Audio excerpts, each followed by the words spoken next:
for the discussion did a really good job. The 2 Kajai Awards in this event.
Bersatu kita warga UiTM, kita bangsa perkasa, taat dan setiaku untuk negara, penuh semangat wajar.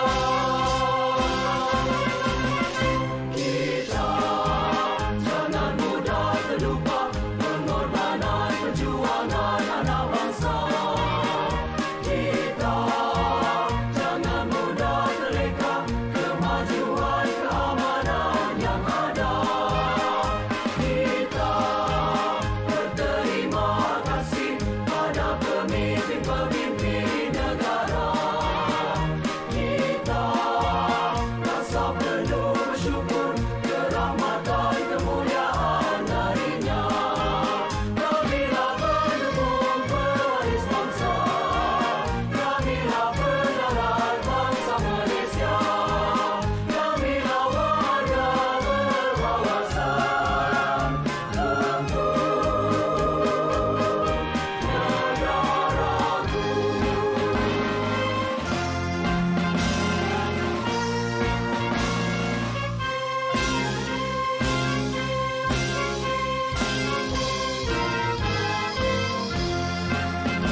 Welcome to the Journalism E-Colloquium, Digital Literacy Revolutionizes Journalist Upskilling in the Digital Age. For your information, Journalism Colloquium is a biannual event run by students in the final year of the journalism program at UiTM. It is part of the activities for NewsCamp 2023. Now, before we begin the session today, Let us grace our session with a dua recited by Muhammad Iqbal Haras. Kitab Al-Fatihah. Bismillahirrahmanirrahim. Alhamdulillahirabbil alamin. Wassalatu wassalamu ala asyrafil anbiya'i wal mursalin wa ala alihi wa sahbihi ajmain. Ya Allah, Ya Rahman, Ya Rahim. Only to you we extend our gratitude for all your grace and blessings.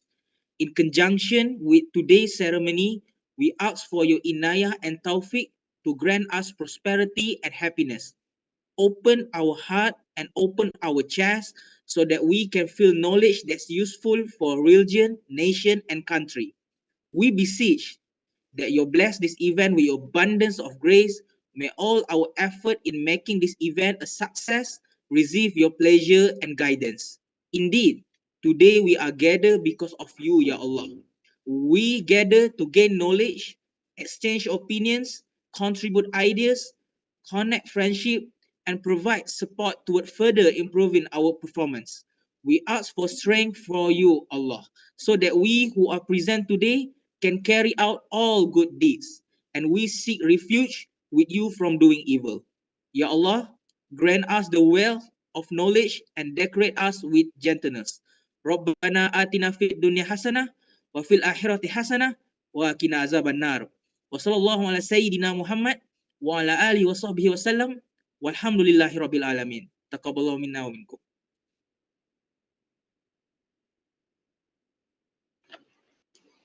Amin, amin, ya Rabbal Alamin. Thank you, Muhammad Iqbal.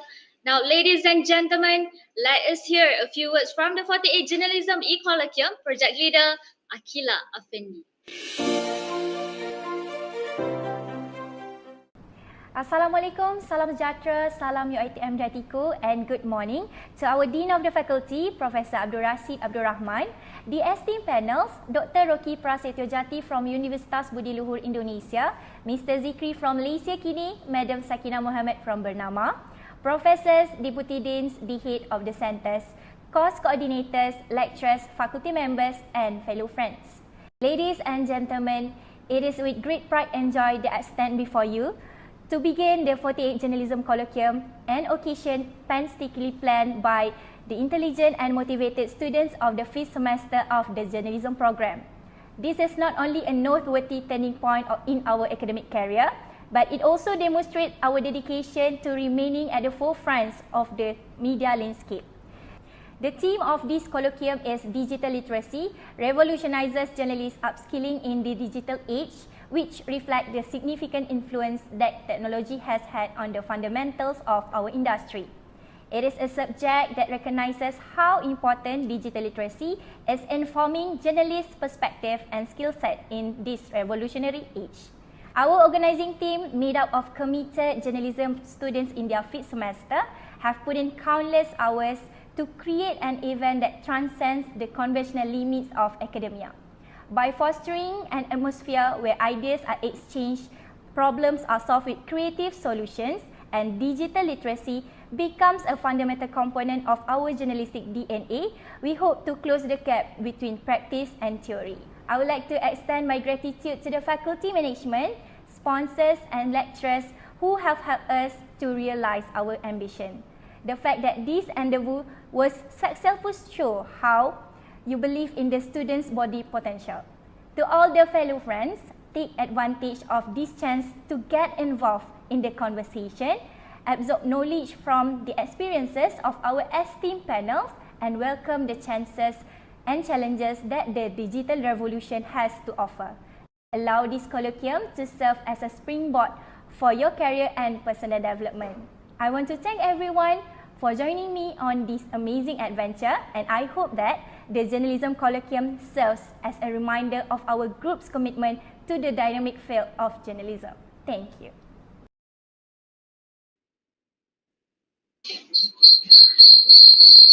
What a beautiful speech by our project leader, Akila Afendi. Thank you. Now, let us proceed with a speech by the Honorable Dean of the Faculty of Communication and Media Studies, Associate Prof. Dr. Abdul Rashid bin Abdul Rahman. Bismillahirrahmanirrahim. Assalamualaikum warahmatullahi taala wabarakatuh. Salam sejahtera, salam UiTM di hatiku, and a very good morning. To our honorable guest, Dr. Rocky Prasetyo Jati from Universitas Budi Luhur Indonesia, Mr. Zikri from Malaysia Kini, Madam Sakina Mohamed from BERNAMA, professors, head of the centers, course coordinators, lecturers, ladies and gentlemen, members of the faculty, and all my dear students from UiTM, Universitas Budi Luhur, and others. Ladies and gentlemen, it is great pleasure to welcome you to the 48th Journalism E-Colloquium, a historic occasion that has served as a model for excellence in journalism. I'm happy to announce that the journalism program and the students in particular from semester 5 have started this year virtual journalism colloquium with great success. As we convene today with the subject digital literacy, revolutionizes journalists' upskilling in the digital age, we recognize the significant influence of technology on our field and the necessity for journalists to develop and prosper in this quickly changing environment. The advent of the digital age has brought about revolutionary shifts that offer opportunities as well as challenges to the journalistic industry.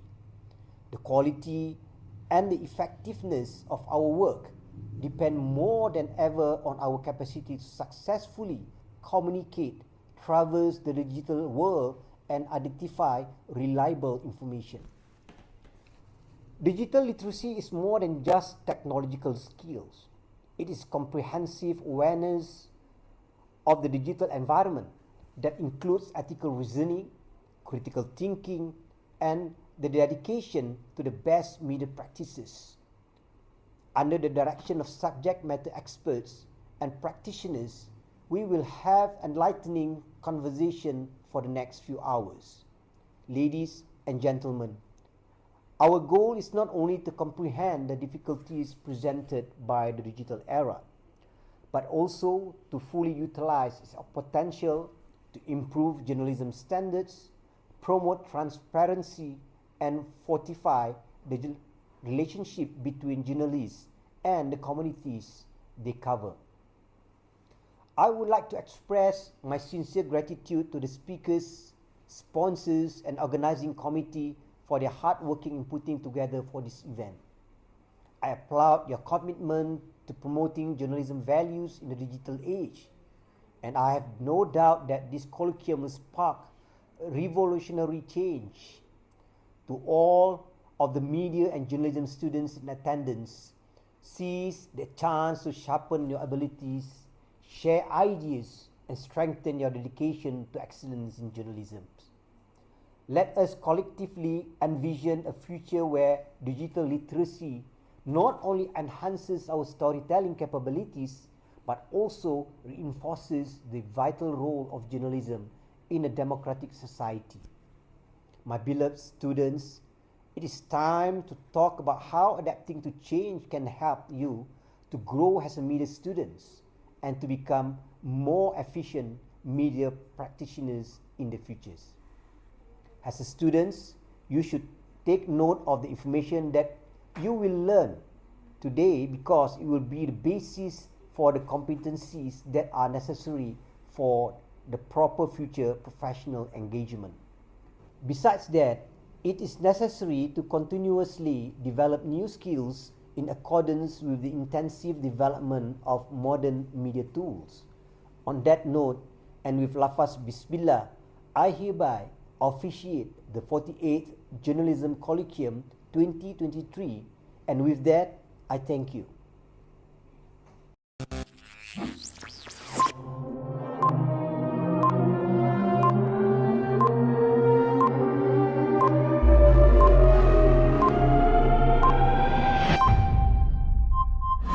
Hi everyone, welcome to the forefront of journalistic evolution. This colloquium will unveil the transformative journey of journalists navigating the landscape of digital literacy. A 3D exploration on how journalists use technology to redefine the essence of storytelling in the 21st century. So what is digital literacy and how how digital literacy impacts the journalism today.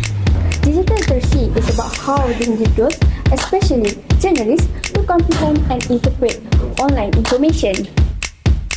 The use of digital tools that make it more powerful in engaging with the information.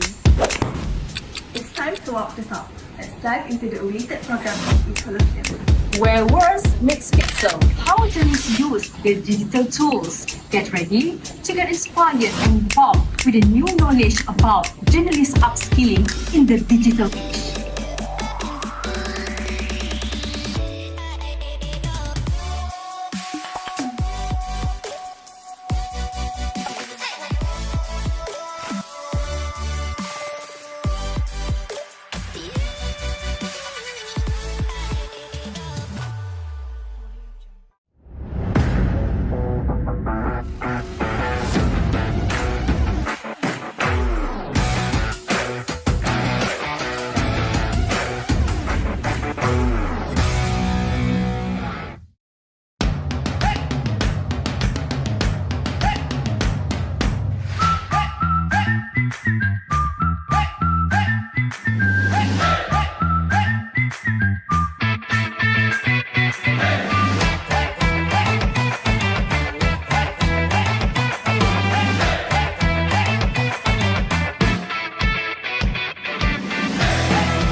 Before we begin our 48th E-Colloquium for today, allow me to introduce our admirable moderator for today's program, Mr. Mohamed Ahmad Hamdan. Mr. Mohamed is very extraordinary, especially in the fields of journalism. Mind you, he hosted a show called Mathematics, where the show ventured into the worlds of economics and business trends. Undeniably, is good in handling a discussion with grace, ensuring that every voice is not only heard but woven seamlessly into the conversation. His burning passion, coupled with a keen understanding relating to our theme Digital Literacy, Revolutionizes journalists upskilling in the digital age, makes him the perfect moderator for today's topic. Now, without further ado, please join me, everyone, in welcoming our incredible moderator, Mr. Mohamed Ahmad Hamdan.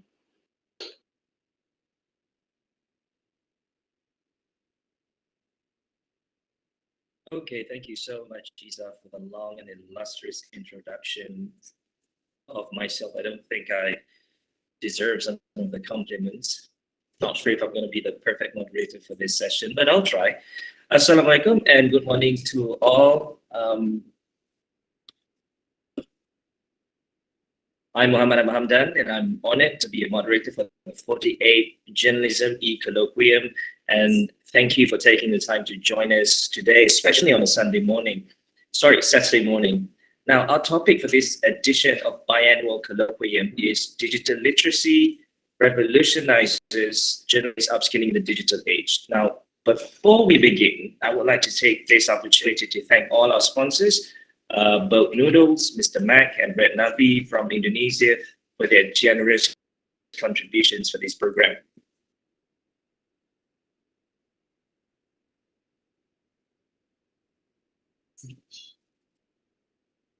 Okay, so now there's a bit of some changes to our lineup of panel members today. We are supposed to be joined by three panel members, and I'm going to introduce all three first, and before we proceed with our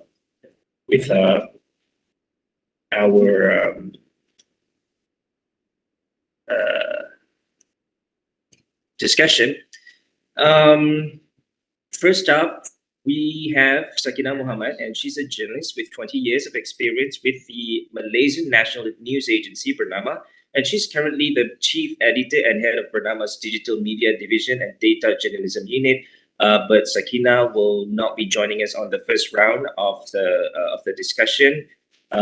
We were supposed to have my good friend Zikri Kamaruzaman, who is a news editor at Malaysia Kini, and he's been in the news industry for about 13 years. But unfortunately, Mr. Zikri is unable to be with us today, as we were told that he had some emergency in the morning. So hope everything is going okay with him. And last but not least, I am very thrilled to introduce our first panel member for this round of discussion. The first round of discussion, we have Dr. Rocky Prasetyo Jati, who is joining us live from Jakarta, Indonesia. And Dr. Rocky is the Dean of the Faculty of Communication and Creative Design at Universitas Budi Luhur, Indonesia. And he brings with him decades of experience in the journalism field, having worked as a broadcast journalist for both television and radio. He's worked as producer and editor, to name a few, prior to joining academia. Thank you very much for joining us, Dr. Rocky. It's an honor to have you with us today. Now, before we begin, I think it would be great if we can, get to know a little bit more about our panel members directly from them. Maybe we can have Dr. Rocky to share a little bit about your background and your journalistic journey, and how the landscape has changed since you first started the career years ago. Dr. Rocky. Halo, apa kabar semua di sana? Kabar baik. Oh, baik, oke, baik. Let me, mungkin saya akan izin permission dulu, mungkin akan I will try with menggunakan bahasa campur ya, antara mungkin in Indonesian and English maybe ya. Boleh. Boleh. Semoga semua kabar baik di sana di Malaysia, dan let me introduce myself. Saya berasal dari Jakarta, Indonesia. I'm a dean of the Faculty of Communication and Creative Design. Maybe I'm just punya sedikit background profesi tentang media maybe ya. Tapi sejak tahun 97, I have a experience in radio, and then 2010 or 2011 saya coba untuk masuk ke media online, dan from 2005 or 2006 maybe saya murni menjadi academician dan akhirnya menjadi dean di tahun 2012, dean di Universitas Budi Luhur. Mudah-mudahan memberikan gambaran informasi yang baik di sana ya. So, jadi doktor you have joined the online media way before online media became a thing. In 2006, that was very early, I would say. Yeah, absolutely. Because di Indonesia mungkin pada waktu tahun in 2010, 2011 maybe kita coba buat semacam produk radio streaming. That's the first experience in online media maybe ya. Before we can join with the several online media like website maybe ya. Dan itu sudah dicoba dengan menggunakan radio streaming or TV streaming. That's actually very interesting. Now, are you ready to start the discussion? Okay, let's go. I'm Amazing. ready. Okay. Now, ladies and gentlemen, the ability of journalists to use digital tools, technology, and information in the modern media environment is referred to as digital literacy in journalism. Now, this requires a broad range of abilities, such as the capacity to carry out in-depth web research, assess digital data critically for consistency and reliability, and use social media platforms to obtain and share news. Now, digital literate journalists are adept at developing multimedia stories that are both captivating and multimedia rich by combining a variety of media formats, including text, photos, audio, and video. Now, there are basically these journalists are basically data savvy, and which allows them to analyze and integrate data into their reports. Being digitally literate in the modern era of journalism also means knowing cybersecurity best practices to protect sources and maintain moral standards. And ultimately, digital literacy helps journalists adapt to emerging technology, maintain ethical reporting standards, and engage with viewers in an increasingly digital and interconnected world. Hence, today's topic, digital literacy revolutionizes journalist upskilling in the digital age. Now, my first question to Dr. Rocky is, in today's rapidly evolving landscape of journalism, digital literacy has become more crucial than ever. How do you perceive the role of digital literacy in reshaping traditional journalistic practices, and what specific upskilling strategies do you think are essential for journalists to thrive in the digital age? Dr. Rocky. Okay, thank you, Mr. Mohamed. I think this is been pleasure, yeah, untuk discussing the topic about and the interesting topic, yeah, like digital literacy for young journalists, maybe, yeah. I think I want to first from imagine being a journalist without digital literacy, yeah, maybe, yeah, in this day or in this digital age, maybe, yeah. It's like trying to sail a ship, yeah, tapi without navigation tools, begitu, yeah. It's like digital literacy empowers journalists, maybe young journalists, to navigate this digital landscape effectively. It's like a compass, compass that guides us through the sea of data, maybe such like social media and online sources, and it enables us to gather information swiftly, fact check in real time, and analyze the data sets to uncover stories hidden within the numbers. And digital literacy also give us the power of multimedia storytelling. Yeah, it allows us to create maybe engaging content. Yeah, beyond just text, like videos or audios, podcasts, maybe infographics and interactive graphics. And this rich multimedia experience is what today's audience craves, yeah. Then it helps kita, ya, untuk connect with them on a deeper level, lebih mendalam, gitu. Dan lebih lanjut, digital literacy is the kunci atau key, ya, to understanding, untuk memahami and leveraging social media platforms. And I think it's about engaging with our audience, yeah, like Gen Z maybe, yeah, because they have a lot of experience about the digital media, digital literacy, like a sparking conversation.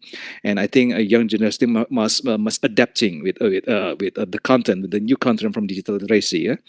And in a sense, digital literacy is like a jembatan, like a bridge that connects traditional journalism with the modern and digitally driven world. Maybe I think my argument.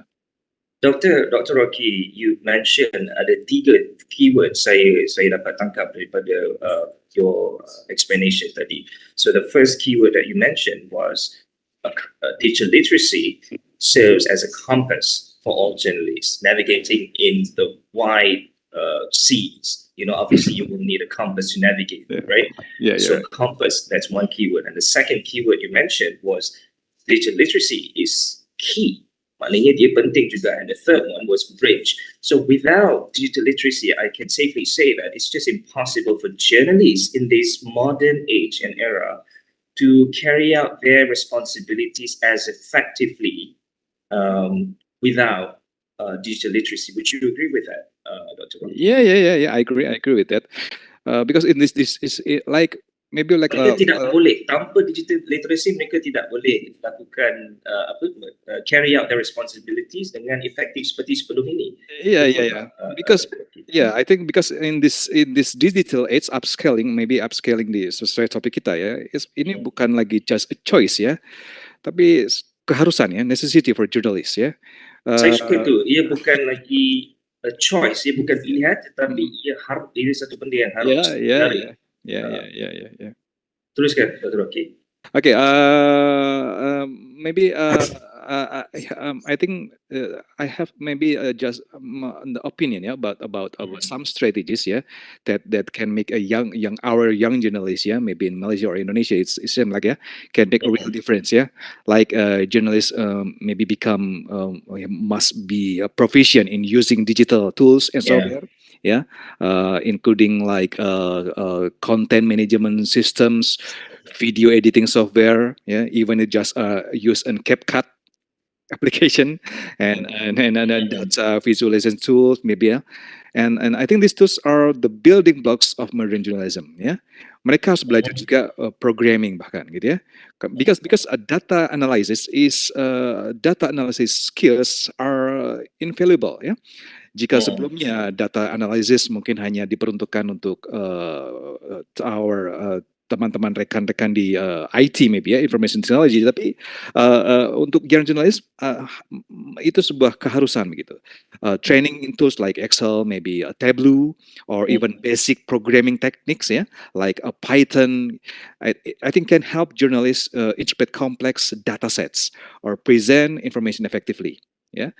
Jadi jika sebelumnya dulu kita belajar hanya maybe like Adobe Premiere, maybe like Final Cut Pro gitu. Nah, sekarang kita harus belajar tentang program. And I think this is the advanced level for media production skills not just learning to edit videos on audio maybe but we must memahami learning about social media management I think journalists should understand dari different types of different platforms maybe we must learn young journalists we must learn about algorithms. I think that's a best practice for digital management or digital literacy. Right. I remember, Dr. Rocky, about maybe more than 10 years ago when I first started my career in journalism, I was working at a national newspaper in Malaysia, the Straits Times. I remember when I first started my job at NST, it was just a regular journalist job. Like you go out and you gather stories, you write stories, you come back to the newsroom, you file the story, and you're done with the day. But a few years after that, a couple of years after that, all news outlets started to go big on online content and online news portals. So it's like online news portal has become the priority. Even though you're writing for a newspaper, usually we will treat the newspaper, the publication, as a priority. Everything else comes second. But a few years after I became a journalist, we were told to prioritize sharing your story for the online platform first. And initially, for me, that was something that I thought, oh my God, I think this is like extra work. This is extra work. And then also, it takes more urgency out of you. I know, we should be, all journalists should be comfortable with, filing in your story, reporting your story in an urgent manner, because that's part of the job. But online is very fast-paced. You are practically competing with everyone out there to publish the same story that you cover, that everyone else covers. And you have to be the first to publish. You want, essentially, basically you want to be the first to publish the story. But at the same time, you also have to make sure that everything is accurate, it's factually written, and it's a bit challenging at first, Dr. Rocky. And then for me at that particular time, when you're done filing your story for the online version, and then you still have to file a story for the publication which is going to be published the following day, because that's how newspaper works, right? So you write the stories today and it will come out in the newspaper tomorrow. So I, in a way, having gone through that, I felt like that was an interesting experience, having gone through that transition. But I'm sure you have been around in the industry for much longer. Things have changed tremendously, I'm sure, from when you first started. So maybe I think it'd be interesting if you can, share us a little bit about how, the normal or the regular journalist practices during your time when you first started, when you were still a young journalist in the industry many years ago, as opposed to what you're seeing today. Dr. Rocky. Oke, cukup banyak perbedaan ya. Artinya so I'm many sure. different ya. Like maybe ketika dulu ya, we learn about just only how to control our camera, maybe just how to guide us to membuat gambar angle yang baik demikian ya. Tetapi right now ya, sekarang ini kita akan melihat just not only angle ya. Apalagi for digital literacy, we must learn about digital ethics maybe before we learn about angles, about content maybe. Yeah, we must. This is don't forget about digital ethics in digital literacy. Yeah, because it's nowadays it's another critical aspect. Yeah. Beside mungkin di samping dengan pemahaman kita practices about making a good content, making a good information maybe features or documentary right now nowadays journalists must know about digital ethics because must navigate like such navigate on the online world responsibly maybe considering issues like a privacy mungkin like online harassment and the ethics of and copyright as well, right? Yes, like sure, and the ethics of reporting in digital realm. And let's not forget about cyber security awareness ya. Ini juga mengkhawatirkan demikian ya, because in cukup banyak ancaman, so many digital threats ya, like mungkin menyebarkan sharing tanpa menyampaikan informasi asli kepada source-nya begitu ya. Ini cyber security may be one of the most significant best practices and learn for the best learn for our young journalists. Yeah. Now, Dr. Rocky, you are the dean of a communication school. Yes. Yeah. In Indonesia. In your opinion, how can media or journalism schools enhance the skills and knowledge of their educators to remain relevant in this day and age of digital journalism? What should they do? Okay, interesting. And okay, I want to share my story in Universitas Budi Luhur ya. I think this is interesting because maybe ada different dengan UiTM or dengan Malaysia bahkan ya, atau mungkin banyak kesamaan ya, because especially dengan berbagai macam berita begitu, tetapi ada kesamaan tentang changing our landscape media in journalism education ya.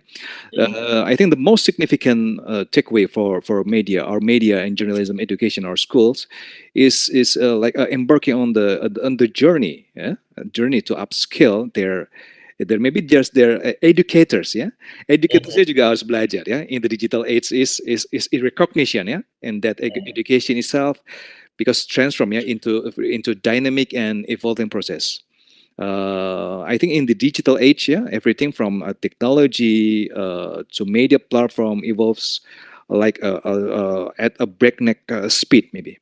The key takeaway for this our institution is to embrace adaptively and continuous learning as a fundamental principles for our university, especially on my faculty. And first, and the first and ini yang paling penting ya, educators should be encouraged to become technologically agile. Jadi dia mesti harus paham juga teknologi. Educatorsnya kalau tidak adapt juga susah juga untuk memberikan jabaran atau kabar untuk informasi kepada mahasiswanya demikian atau studentnya. The educators need to be open to learning integrating new digital tools and platform into their teaching methods. Tidak hanya untuk memberikan kurikulum about yang sudah old fashion ya, mesti upgrade ya. Because this flexibility allows them to keep pace with their ever-changing digital landscape and pass on relevant, up-to-date knowledge to their students. Like maybe media schools should invest in providing resources and support for their educators to remain well informed about industry trends. Because this could include like maybe like a regular workshops, online workshop. Access to digital literacy, training programs. And maybe we have up level. Kita harus naikkan kerjasama dengan industri media online ya, tidak hanya media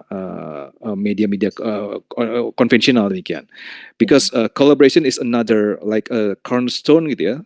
A school should foster partnership between educators and digital media organization. I think this collaboration enables educators to gain real world experience and insight into the latest digital practices, which they can impart to their students. And I think the networking is valuable asset for our education in digital literacy. Networking, especially for digital industry, digital creative digital industry. Karena bisa jadi educatorsnya masih masuk ke dalam media konvensional demikian ya. Jadi harus lebih fast, lebih cepat lagi untuk menjalin networking dengan industri terkini gitu. Saya setuju. Mungkin juga lecturers ataupun educators boleh belajar daripada mahasiswa yang lebih social media savvy. Okay, Doctor, we know that the digital landscape is constantly evolving. This is nothing new. We know that it is constantly evolving and we have to catch up with, the ever-evolving digital landscape. But what are some of the challenges faced by journalists that you may have seen so far when it comes to adapting themselves to a more intense competition in news reporting in the fast-paced, borderless digital world? Okay. What are some of the challenges that you have observed so far faced by journalists? I think maybe saya akan mulai dari lecturersnya atau educators yang lagi demikian ya. Because in the realm of our journalism education today, educators are confronted with the dual challenge of cultivating not only digital literacy but also proficiency in programming and like said before like a data analysis ini menjadi bagian penting ketika memahami programming, memahami data analysis, because as a journalism increasingly relies on data driven reporting and like interactive storytelling, lecturers or educators must incorporate these skills into their curriculum Dan ini adalah usaha kerja keras kami di Budi Luhur, di Universitas Budi Luhur Tapi di Budi Luhur, can you name some of the collaborations that the school has carried out with the industry players, for example? Okay, absolutely. Especially in my faculty, in faculty communication and creative design, I have some experience because kita menjalin networking dengan beberapa media online Bahkan our lecturers came from our media online industry like okzone.com maybe. Like metrotvnews.com dan tidak hanya itu kita juga make networking kita buat kerjasama demikian dengan maybe perusahaan-perusahaan kita sebut saja misalnya Adobe gitu kemudian dan juga di Universitas Budi Luhur our first faculty is faculty of jadi ilmu komputer menjadi fakultas pertama di Universitas Budi Luhur, sehingga kami cukup jadi our young journalists cukup bisa banyak belajar demikian dari fakultas pendahulu kami demikian. Okay, interesting. Dr. Rocky, again as the dean of a communication school, some argue that traditional media such as television, radio, and newspaper are no longer relevant in this online and digital era. What is your view on this, and how has this scenario affected your school at Budi Luhur? Interesting. In terms of intakes, for example, how do you entice the new generation, to still be interested in applying to a communication school? Because many think that traditional media is no longer relevant. So I would love to hear your view on this. Okay. I know. At Universitas Budi Luhur, every journalism student, our young journalists, they are no longer only equipped with basic knowledge, jadi tidak hanya pengetahuan dasar tentang kompetensi in the field of news search in the field or reporting, and then deliver in journalistic content, product content, such as features, documentaries, or content, or news bulletins maybe. But they also, mereka punya keharusan to gain knowledge baru gitu, about tools for digital journalism, including termasuk penggunaan atau use of artificial intelligence. Nah, because one of the things, satu hal yang penting that later become, ini salah satu yang kita pertimbangkan because became an effort to differentiate or encourage to the ability of our young journalists in Universitas Budi Luhur was to provide our new study concentration. I have a new concentration study or our atau jurusan baru demikian AI in communication, artificial intelligence in communication. Well, that sounds very interesting. Through this concentration, I hope, it is hoped that our students will be able to more deeply know the management of data analysis, social media networking system, the social media networking system, and even recognize programming for journalist work, automation aids, and I think this is our choice. This is our alternative for our students, because the ability of students to use digital devices, understand language used behind social media or the language of informatics, jadi bahasa informatika di belakang digital platforms itu. Yes, can you hear me?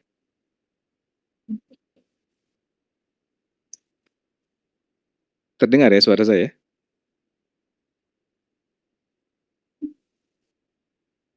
Halo? Yeah. I think I'm losing you. Can you hear me? Dr. Rocky, boleh dengar saya? I hear you. Okay, saya mendengar. Okay. Now you're back. Okay. You can go on for a little bit. Okay.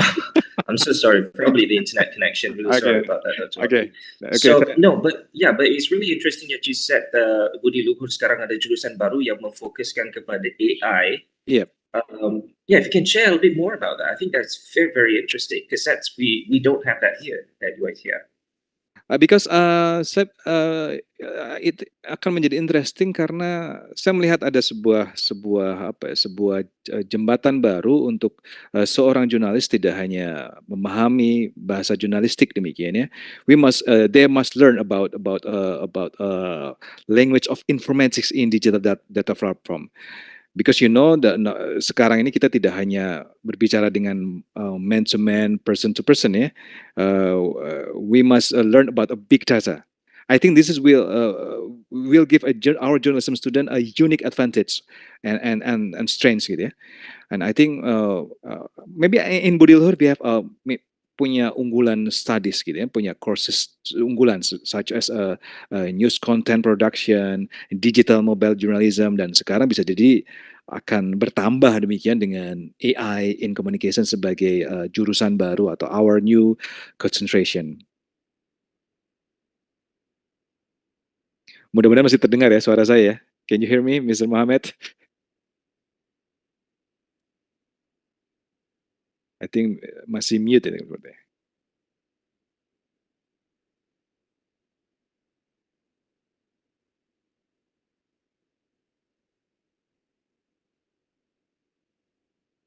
Minta maaf Dr. Rocky, saya cakap sorang-sorang. Rupanya dia ter-unmute secara sendiri bila connection dia. No problem. Something wrong with the connection. I'm so sorry about that. Now, no problem. Dr. Rocky, with the digital age in mind, how do you envision the role of journalists going forward in the future? For the future maybe untuk masa depan begini. Untuk masa depan, betul. Untuk masa depan saya pikir saya kembali lagi bahwa they're the journalism schools, yeah, not only student but lecturers maybe. I've faced the daunting challenge of keeping pace with ever changing technology, yeah. I know, I Yeah. understand. Yeah. When the problem is mahasiswanya atau studentnya jauh lebih cerdas ya, jauh lebih tahu ya Yeah, bagaimana betul. penggunaan digital tools maybe ya.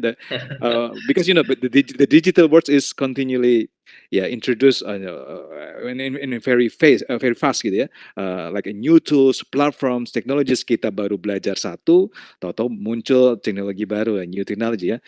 This is the real requirement for our lecturers, not only our students, is to stay updated, to ensure the impart current and relevant digital skills to their students, yeah. And our lecturers is must strike a delicate balance between teaching traditional journalism principles and equipping students with essential digital skills. While digital literacy is crucial, I know we know journalists still need a strong foundation ya for itulah gunanya lecturers ya. Mereka punya lecturers punya foundation untuk landasan ya, fundamental for reporting, ethics and storytelling ya. Ya tinggal dipindahkan saja, transform in media convergence like digital media. Okay, now, Dr. Raki, we want to take one question from our viewers. Okay. One of our viewers has sent in a question on our YouTube live streaming comment section. Now, the question is, what strategies can young journalists employ to verify and identify potential biases in digital content? This is a question from Ain Najiha. Sorry, can you Okay, so yeah, sure. So basically she's asking, what strategies can young journalists employ to verify information and identify potential biases in digital content? Because we know there's a lot of digital contents out there on social media platforms. So how do we identify the biases included in this digital content, and how do we verify the authenticity of the information that is being presented in this digital content? Because it's so hard to tell apart, because we have AI right now, AI technology. So you can literally create anything with AI technology. You can make someone look like he's doing something when he's actually not even there, using AI technology. So how do we identify basically fake news, using digital content? Yeah.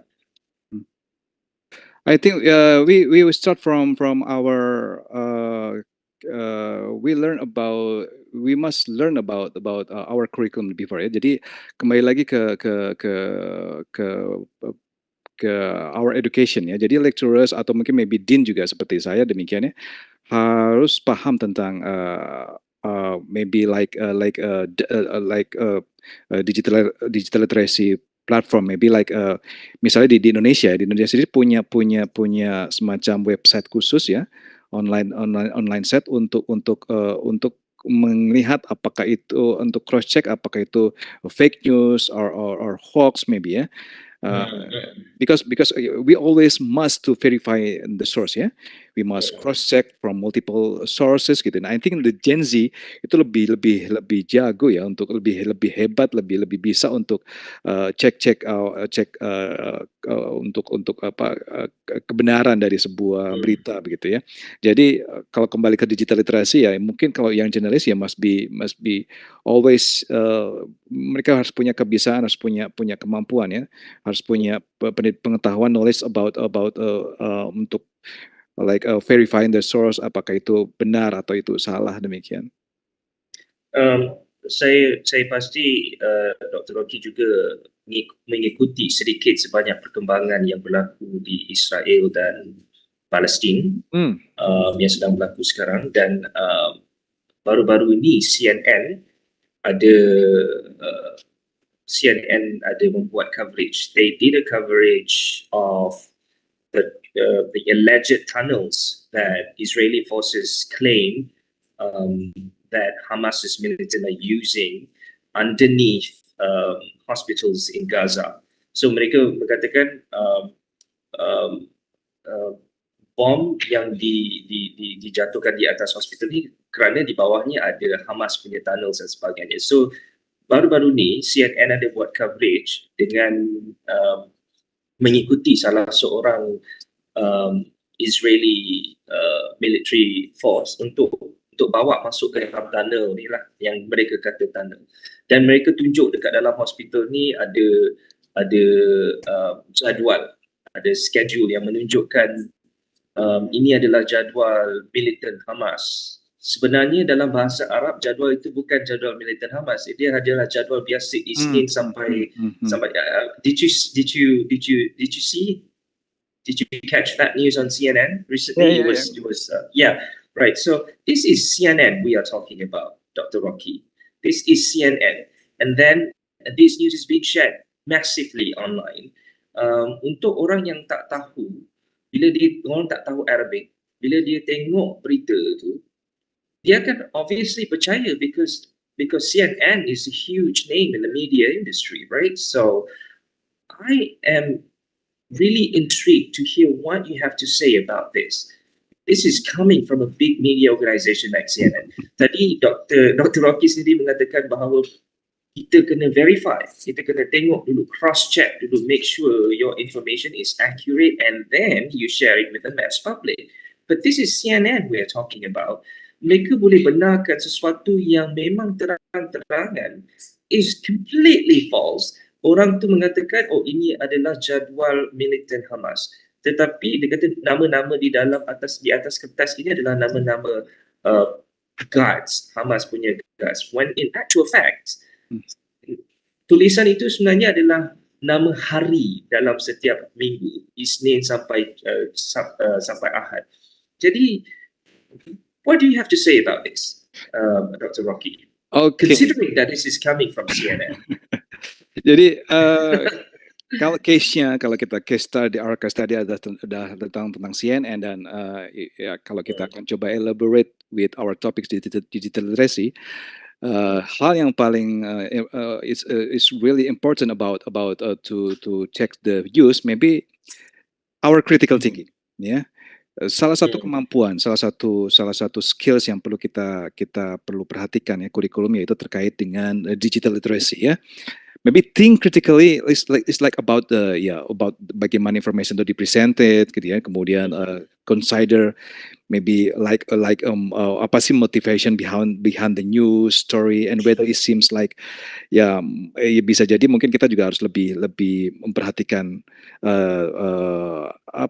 ada upaya bijak ya kalau saya menggunakan istilah our campus ya Budi Luhur ya, artinya ada noble yang kebaikan demikian. Kita perhatikan bahwa jika memang CNN sebagai media big media demikian ya, inilah saatnya kita punya media local media ya. I learned about hyperlocal media. Ini adalah sebuah new methods about berbagi informasi seperti kalau dulu kita pahami tentang media convergence ya.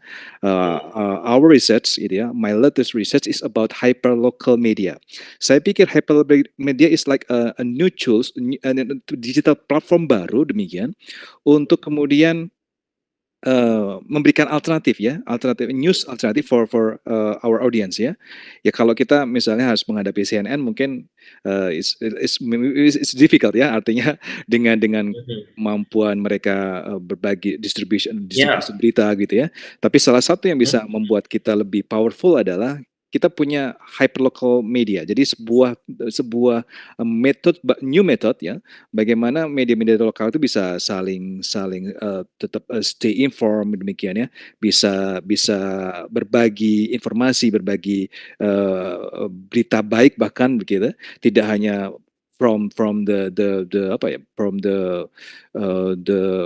tidak hanya from the media mainstream ya, tetapi justru mulai dari citizen journalism ya, from local dari penduduk lokal kita, local citizen. Jadi saya pikir itu akan memberikan upaya ya. Ibaratnya begini, Bahkan kita terkadang lebih trust dengan pesan yang masuk ke messenger lewat WhatsApp gitu ya, dibandingkan berita dari media mainstream sekarang kan gitu.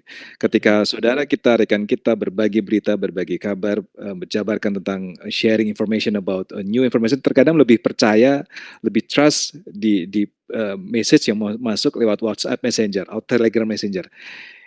Ini kan juga ya khawatir juga demikian ya. Tetapi jika kita coba educate lewat our young journalist bahwa inilah salah satu upaya kita untuk bagaimana data analis, kemudian programming, kita memahami, kita mempelajari knowledge about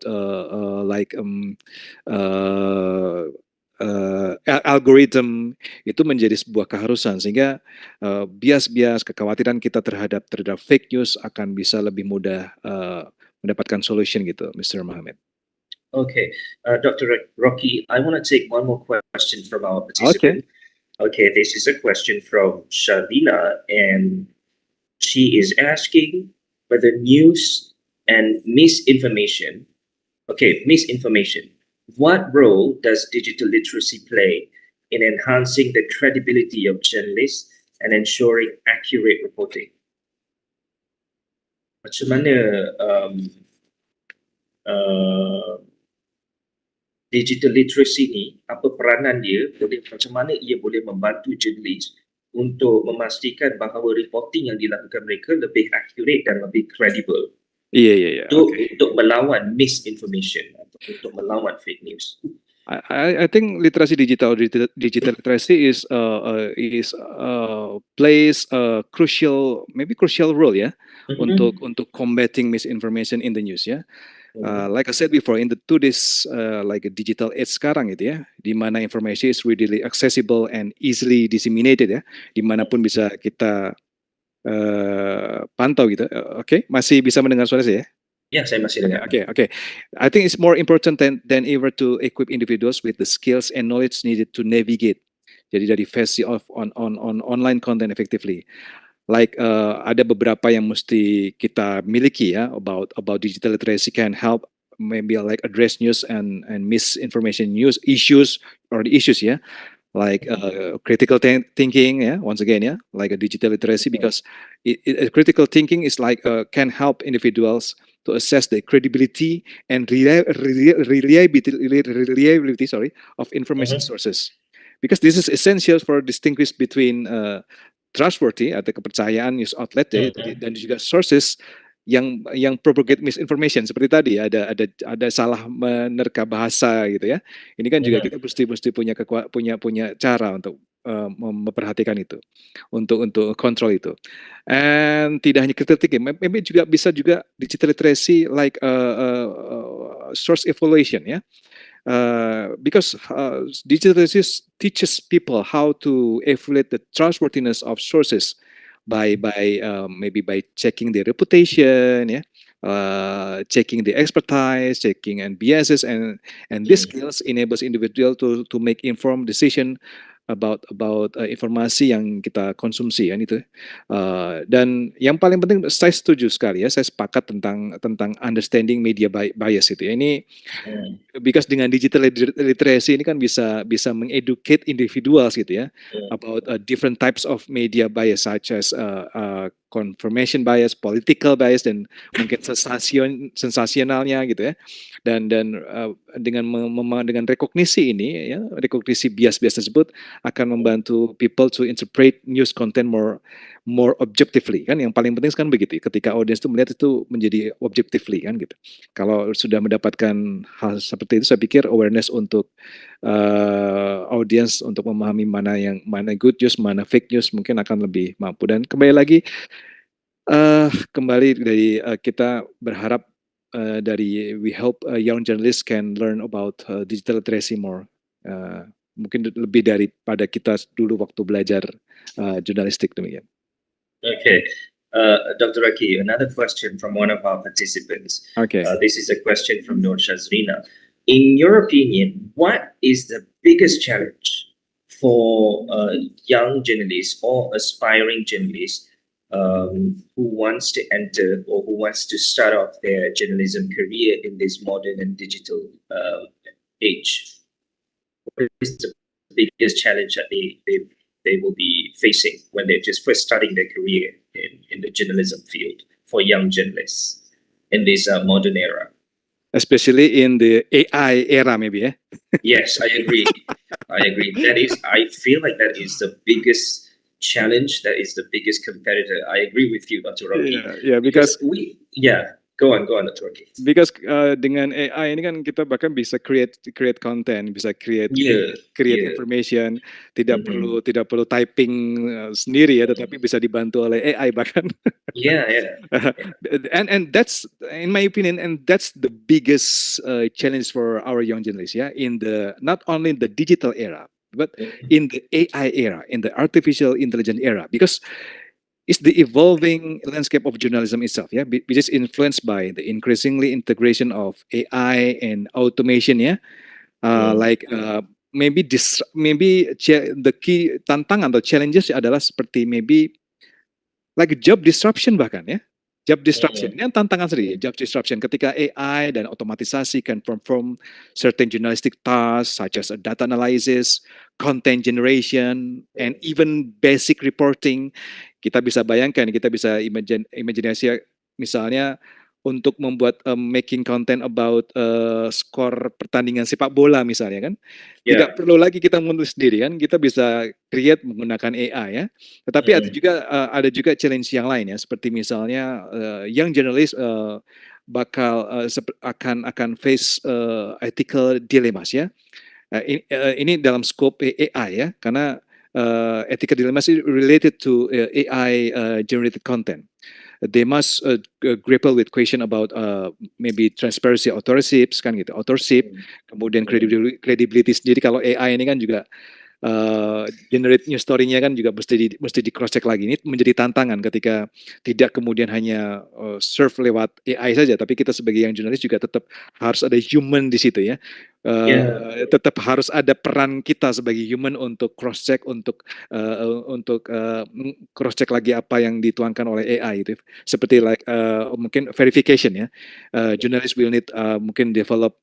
Maybe young journalists must develop new skills to verify the accuracy and atau otentisitas dari hasil berita-berita yang dilahirkan dari AI generated content termasuk ini tidak hanya sekedar our student tapi lecturers bagaimana understand how AI system work and being to able atau bisa untuk mendetek manipulated or bias from AI generated material. Saya memperhatikan, saya fokus terhadap misalnya penggunaan AI kita kenal lah seperti ChatGPT Ini kan juga menjadi cukup famous Terkadang memudahkan tapi juga mengkhawatirkan begitu apalagi kalau sudah. Nah, ini kan seperti lecturers kan harus paham bagaimana to learn apakah bisa ngedetek apakah our students itu menggunakan AI atau tidak, demikian. Sama juga seperti our young journalists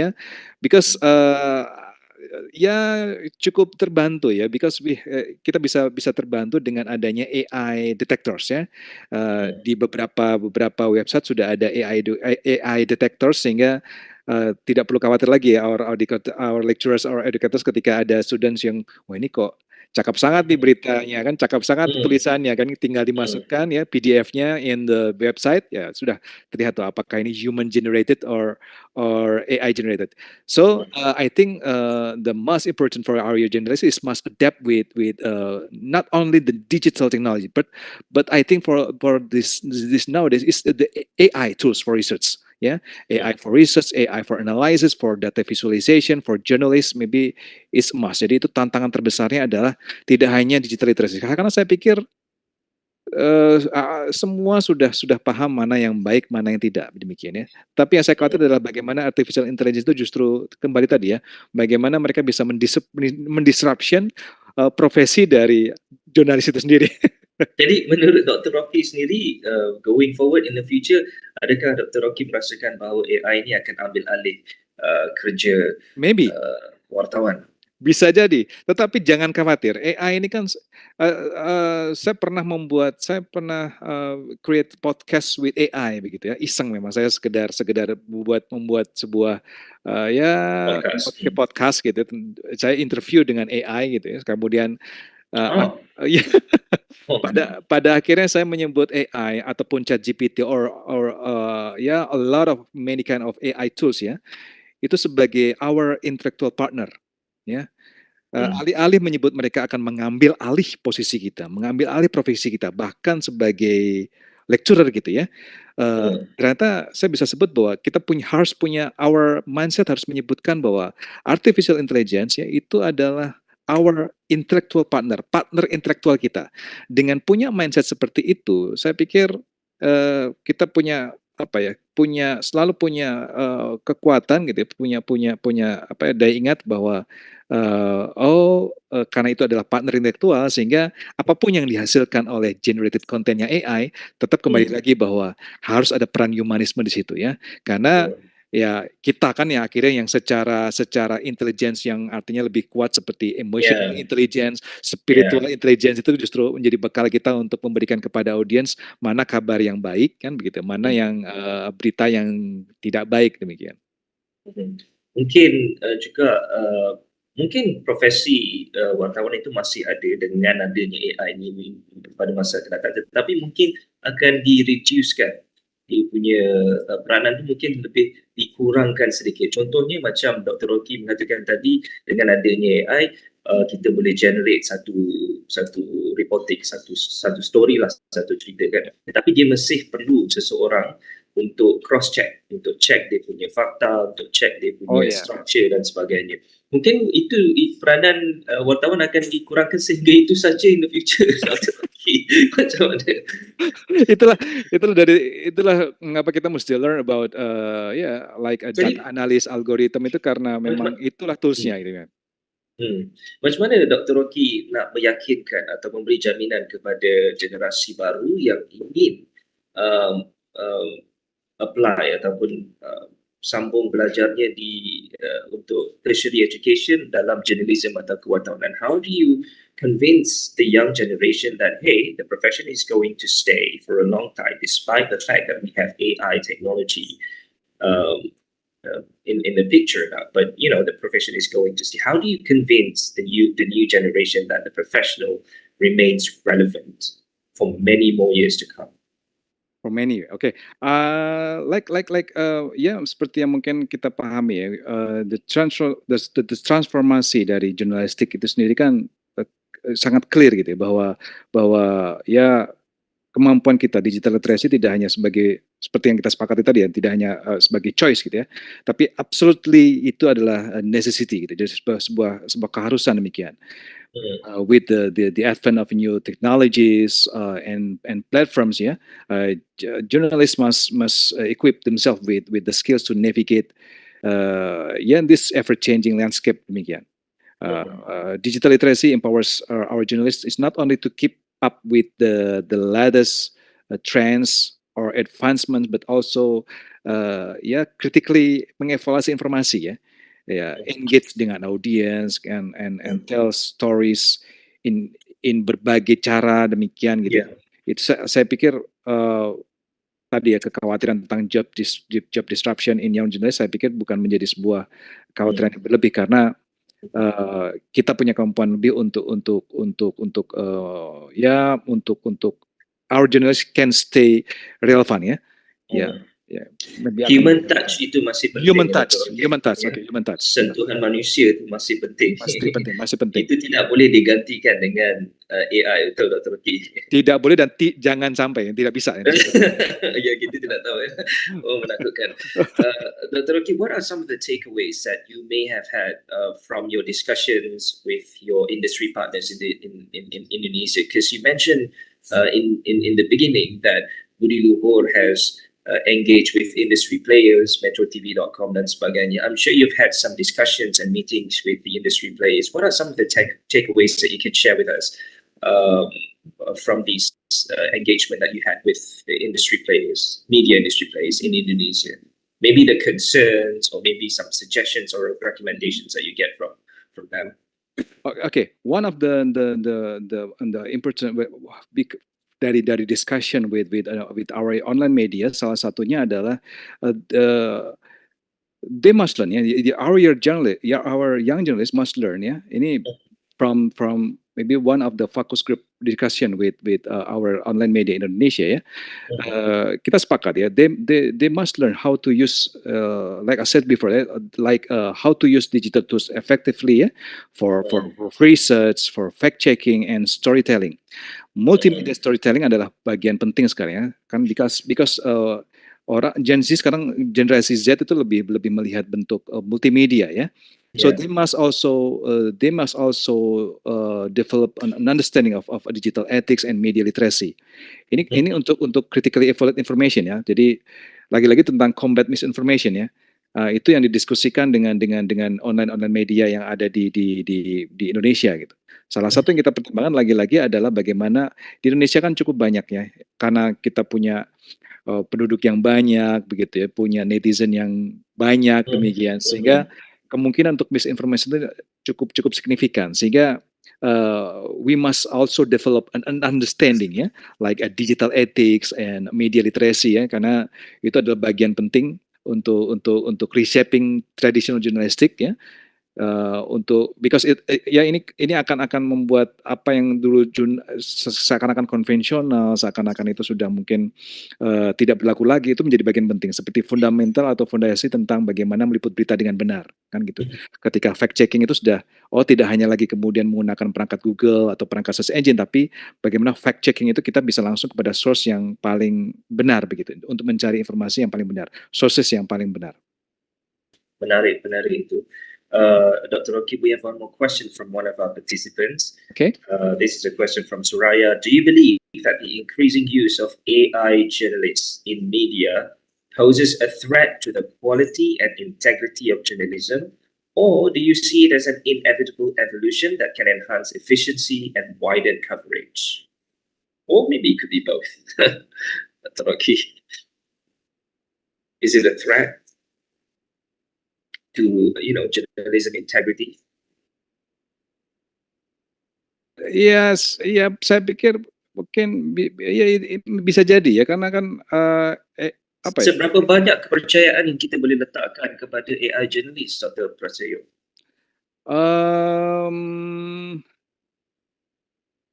Menarik, interesting, because apa ya?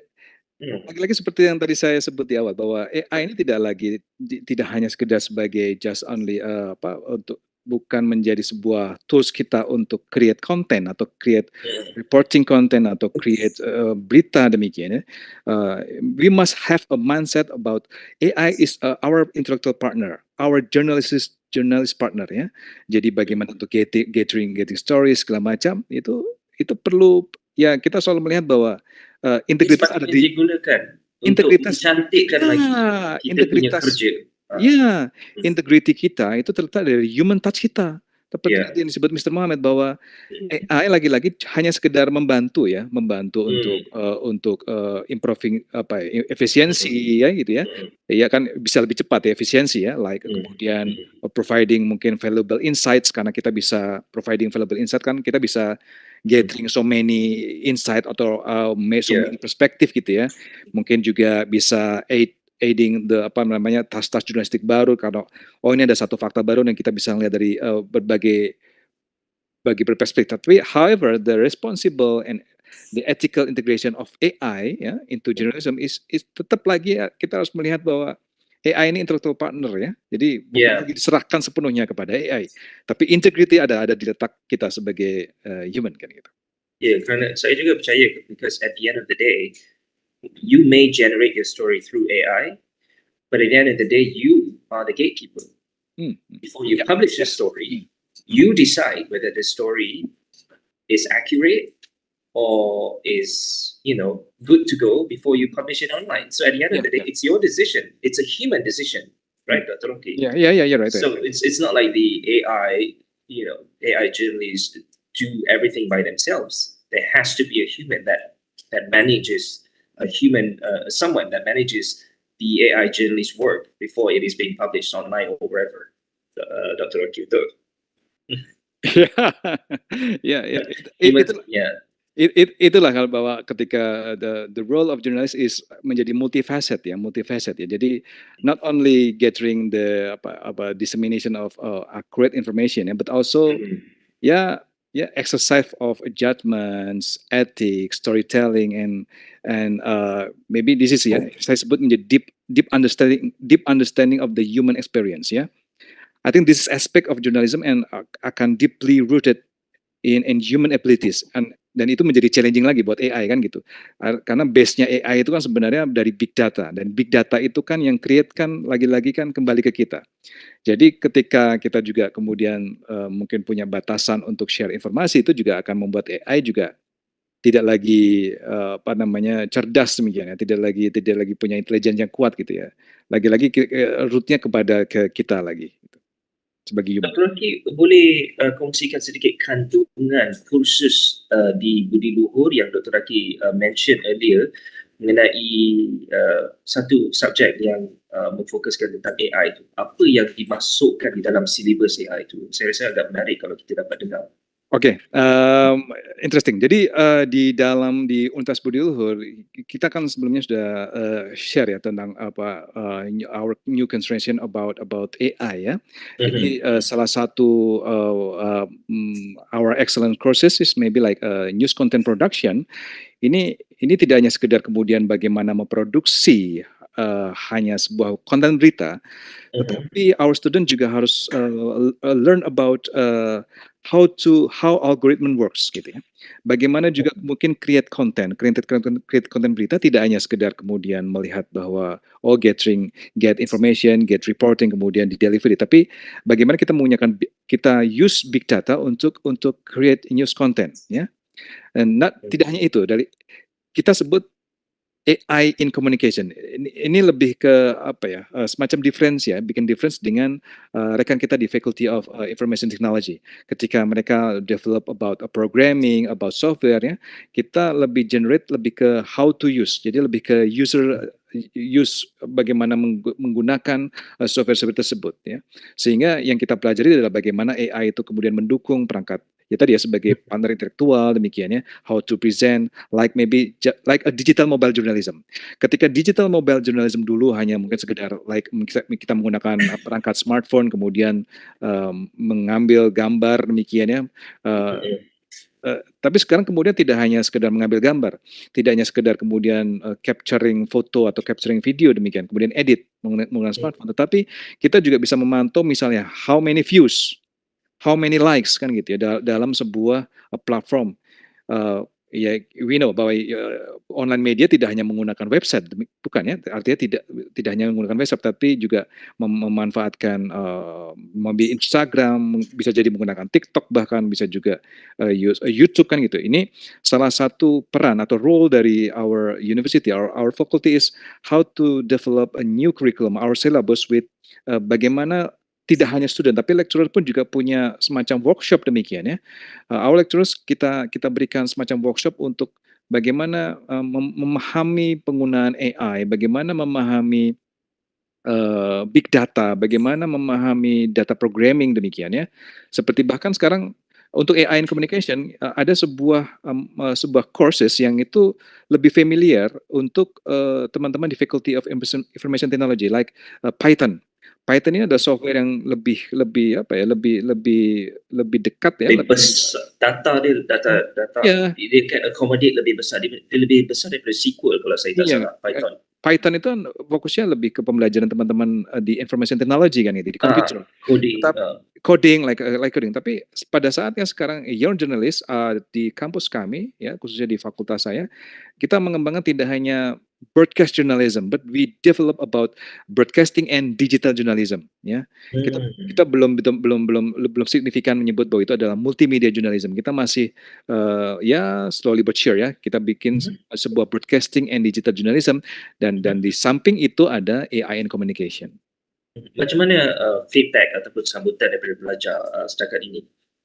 Saya pikir luar biasa. Jadi teman-teman mahasiswa di Indonesia pun akhirnya sadar ya, akhirnya mereka melihat bahwa inilah realitasnya, inilah realitas yang sekarang ada di mana mereka melihat sendiri bagaimana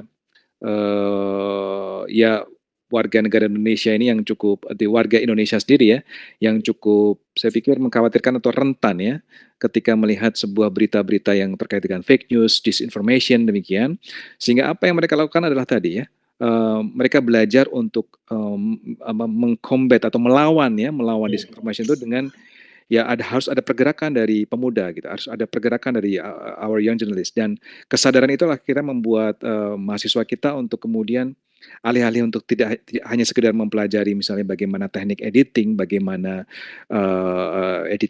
video editing techniques atau mungkin reporting techniques ya, tapi mereka juga belajar bagaimana ya coding, bagaimana mempelajari social media analytics gitu ya, sehingga mereka akan bisa gathering so many information dari di mana apa oh inilah benarnya sebuah berita itu munculnya dari many can source gitu. Jadi mungkin itu. Jadi ketertarikan mahasiswa alhamdulillah juga cukup baik begitu ya.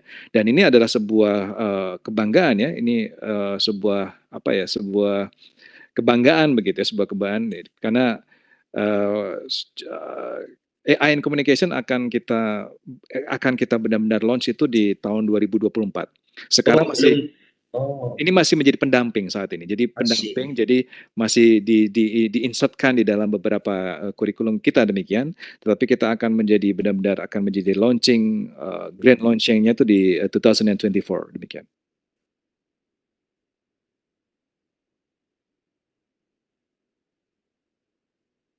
Tahun 2024 baru akan launch AI Communication di Budi Luhur. Kolaborasi bersama pemain industri untuk memastikan bahawa subjek itu atau program itu lebih efektif. Adakah any collaboration that is being carried out to ensure that the program is more relevant and effective for students? Ya, kita bekerja sama, kita menjalin networking ya dengan beberapa perusahaan IT ya, khususnya untuk pengembangan AI in communication ini. Kita punya rekan yang kita sebut rekan dekat itu, atau perusahaannya adalah Botika.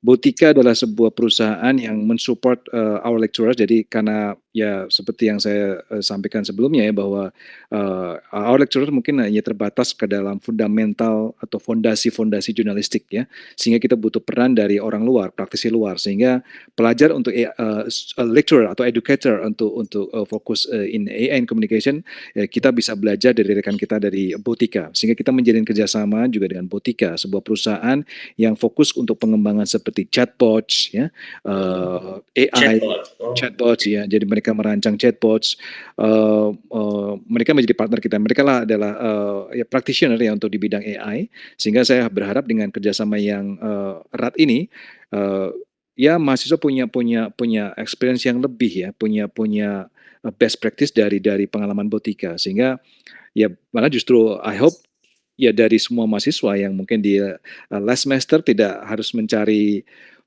di mana mereka akan bekerja, tapi justru ya bisa langsung kerja ya dengan rekan-rekan kita di Botika. Saya kira mungkin Budi Luhur merupakan pioneer untuk dalam by introducing this new course AI communication, because I've never, as far as I know in Malaysia, I've never heard of any journalism school or communication school in Malaysia. I may be wrong though, but I've never heard of any of these schools offering AI communication, and I think it's really interesting. Thank you very much. Are you guys a pioneer in Indonesia, or it is already being done by other schools in Indonesia? I think Indonesia is always ahead of us. No. It is really, especially in media. We're. Tapi kalau saya sebut kita adalah pioneer demikian ya, especially in AI and communication in concentration or our study, ya bisa juga disebut pioneer karena di beberapa fakulti di Indonesia ya, atau mungkin beberapa program of study in Indonesia lebih preferensi utamanya atau the first preference adalah lebih kepada AI for information technology. Jadi lebih ke bagaimana programming, bagaimana data analysis itu works gitu ya untuk IT ya. Sementara untuk penggunaannya kemudian pengembangannya di ranah-ranah atau di bidang-bidang di luar IT itu ya masih belum Ya, masih tersebar di beberapa kurikulum, masih tersebar di beberapa silabus, masih tersebar di beberapa courses. Tetapi kalau kita coba tegaskan dengan AI in communication, saya pikir itu akan menjadi salah satu uh, Senin hari Isnin sekitar tanggal 27 November kami pun akhirnya akan menjalin kolaborasi ya networking dengan Kementerian Komunikasi dan Informatika semacam kementerian yang terkait dengan IT dan juga communication ya. Kami diundang ya dengan bangga kita bisa diundang oleh kementerian untuk mendiskusikan bagaimana AI dan juga keterkaitan antara AI dan juga digital literasi dan juga tentang regulasi. Karena kita paham AI dan regulasinya ini masih juga menjadi bahan pertanyaan. Even itu tidak hanya di Indonesia ya, bahkan di Amerika, di Eropa pun juga sama. Regulasi penggunaan AI untuk kebutuhan misalnya research, pendidikan, bahkan juga untuk jurnalis ya. Nah hari Isnin besok, hari Isnin sore kita akan diundang oleh Kementerian Universitas Budi mendapatkan undangan untuk discuss about AI regulation, especially for di ranah communication ya dan saya pikir itu menjadi salah satu level tambahan lagi ya bahwa kita tidak hanya collaborate networking tidak hanya dengan industri tapi kita juga bisa collaborate dan bahkan insya Allah dengan networking dengan government gitu karena apalagi kalau nanti mungkin saya akan declare ke pemerintah atau government bahwa kita punya konsentrasi baru. We have a new concentration dan itu relate dengan usaha government untuk lebih memberikan literasi terkait dengan penggunaan atau using AI gitu. Mudah-mudahan kami menjadi salah satu solusi buat mereka untuk ya berbagi informasi, berbagi kabar untuk terkait dengan AI itu. Menuju ke hadapan, Dr. Rocky, what are some of the steps or strategy taken by Budi Luhur to revolutionize its communication programs to ensure that it remains relevant for many more years to come? Iya. Langkah yang diambil. Ya. Langkahnya itu salah satu yang the most important thing, the most important discussion for our university is about competencies. Ya. Not only just a certification about misalnya kelulusan, dia graduate kemudian dia dapat pekerjaan gitu ya. Kemudian sudah dapat job sudah selesai demikian. Tetapi yang jauh lebih penting lebih dari sekedar ijazah ya atau sertifikat ya. Itu adalah the real kompetensi dari student itu sendiri ya. Ketika mereka bisa develop kompetensi itu tidak hanya sekedar menggunakan kompetensi certificates, bahkan bisa lebih banyak berkarya ya. Itu lebih banyak produksi, lebih banyak portofolio. Saya pikir itu the real competencies of our students ya. Jadi alih-alih hanya fokus kepada mungkin hanya sekedar ini lucu ya. Saya sebagai dean, sebagai educator, sebagai lecturer, tapi justru mengingatkan juga kepada student saya bahwa artinya ijazah itu tidak lagi hanya sekedar bukan tidak penting ya. Ijazah menjadi tidak kuat, ijazah menjadi kurang ketika kompetensi kita sendiri tidak bisa dibentuk melalui our portfolio ya. LinkedIn kita menjadi salah satu tools kita untuk menunjukkan diri. LinkedIn kemudian our social media maybe ya. Jangan hanya sekedar punya akun untuk berbagi sharing foto atau videos tetapi sharing our portfolio misalnya kita sudah punya karya atau punya project terkait dengan documentaries tentang features selama kita belajar demikian itu salah satu langkah dari our university our faculty untuk collecting our students project karena itulah yang akan jauh lebih important ketika menunjukkan kepada industri our student menunjukkan kepada industri bahwa ini kompetensi saya yang sebenarnya ya. Kalau misalnya sertifikat ini kurang kuat ya kita tunjukkan portofolio sehingga kami di university sangat fokus untuk mengingatkan kepada our students gitu ya, khususnya fakultas saya untuk ayo students harus punya banyak portofolio. Ya, semakin banyak portofolio yang bahkan bisa diupload on YouTube, on social media itu akan bisa menunjukkan jati diri kita ya, menunjukkan diri kita kepada industri demikian. Jadi itu yang mungkin menjadi concern kita atau salah satu langkah kita ya. Jadi tetapi tetap ada. Misalnya ada workshop about kompetensi, kemudian like misalnya certificate ya, certificate apa ya namanya, kompetensi certificate. Jadi ada jadi tersertifikasi ya ketika certified. Jadi ketika mereka punya kemampuan editing video, mereka dapat certified ya dari ya, di level nasional atau di level internasional. Tetapi tidak hanya itu, tapi certified itu bisa ditujukan dengan portofolio kita. Okay. Dr. Rocky, we've almost come to the end of the first session, and before we wrap up, it would be great to hear what are your hopes for the industry, the media industry going forward, maybe in Indonesia and also the media industry in general. Okay, in general maybe ya. I think we must improve our digital literacy, especially in journalism, yeah. Because like our discussion before, because it is important to provide maybe sites a training and workshop on commonly used digital tools and platform, especially not only for students but for our lecturers and educators maybe, yeah. Exactly. Encourage participation in online communities, maybe that's one step. Encourage interdisciplinary collaboration, like misalnya saya tidak bisa hanya sekedar sendiri ketika develop AI in communication, saya mesti kerjasama dengan teman-teman faculty of information technology or IT kan gitu. Itu kan bagian dari part of interdisciplinary collaboration ya. And I hope we can integrate maybe like a digital ethics, media literacy in our education, because by implementing our or this upskilling strategies, journalists will be better equipped to thrive in the digital age atau di era AI gitu ya. Mereka akan as they navigate the new technologies, engage with audience on digital platforms, and uphold ethical standards in their reporting.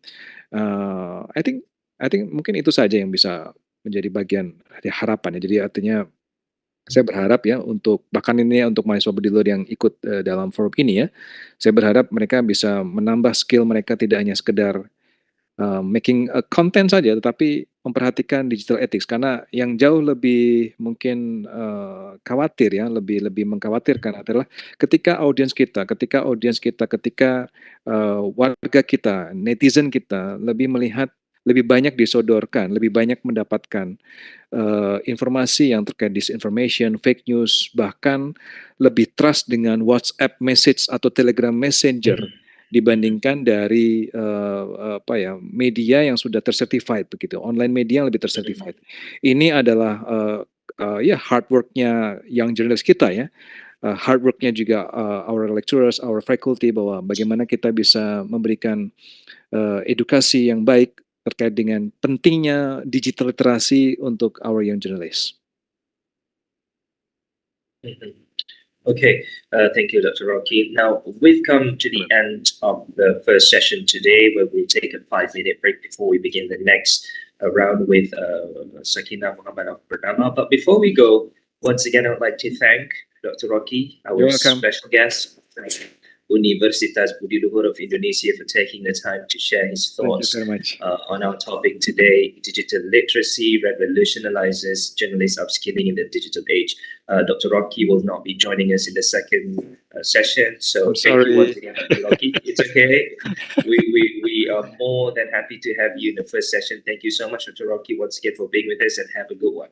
Mudah-mudahan kita bisa berjumpa di Indonesia ya, ataupun Insya Allah saya juga bisa berkunjung ke UiTM ke Malaysia juga. Betul, Insya Allah, mudah-mudahan nanti ya. Okay, before we take a break, a little announcement for all our participants. If you have any questions you would like to ask our next panel member, Sakina, Mohamed of BERNAMA, on today's topic, you may do so by sharing your questions in the chat box on the screen. Thank you. So we will see you again after the break. Thank you so much.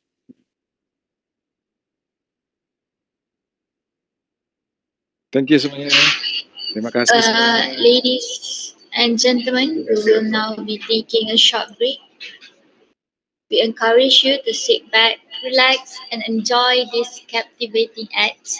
Also, For those who haven't registered yet, please do so using the link provided in the chat box. Thank you, everyone. Have a nice rest.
Okay, welcome back and thank you everyone for staying with us on this E-Colloquium with the topic Digital Literacy Revolutionizes, Journalist Upskilling in the Digital Age. Now, we're going to continue the discussion with our remaining panel member, Sakina. We were supposed to have Zikri Kamaruzaman of Malaysia Kini to join us in the second round of the discussion, but unfortunately Zikri couldn't make it today because of an emergency in the morning. So for those of you who have just joined the session, Sakina is a journalist with 20 years of experience with the Malaysian National News Agency, BERNAMA, and she is currently the editor and head of BERNAMA's Digital Media Division and Data Journalism Unit. Welcome to the 48th E-Colloquium Journalism, Sakina, and thank you so much for taking your time to be with us today. Before we continue, a little reminder for all our participants. If you have any questions for Ms. Sakina today, you can do so by typing your questions in the chat box on the screen, and I'll do my best to address as many as I can. Sakina, just, to get the ball rolling, before we start the discussion, maybe it would be great if you can just tell a little bit about yourself, your journalism, the journey of your journalism career, which spans over 20 years. Okay. Hi everyone. Thank you, Mohamed. Is that how I address you? Yeah, you can just call me Mohamed. It's okay. Okay, Mohamed. Thank you, Mohamed. No worries. Yeah. So I joined the National News Agency, BERNAMA, when I was 23. That's okay. I'm revealing my age now. That's 20 years ago. Okay. So yeah, I did not have a journalism degree. My degree was actually in something called media innovation. Then how do you get into journalism? I've always loved to write. Okay. I didn't even dream about going to journalism because I thought I would be more of a book author. Interesting. Our exposure, I think, for the non-media people of journalists are mostly paparazzi, so that's not a very positive outlook. But I was pleasantly surprised when I joined BERNAMA to find out how much this actually suits my soul. I did not actually start off immediately as a journalist. I actually joined as a caption writer, which BERNAMA badly needed at the time. And I didn't even know such a job existed. But quite soon after, I actually became a sub-editor for about a year, and then I joined the crime desk. So I started off most of my journalistic experience. I did as a crime and defense reporter, so that was fun.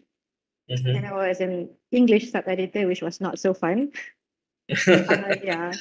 Then I was also a features writer for a while.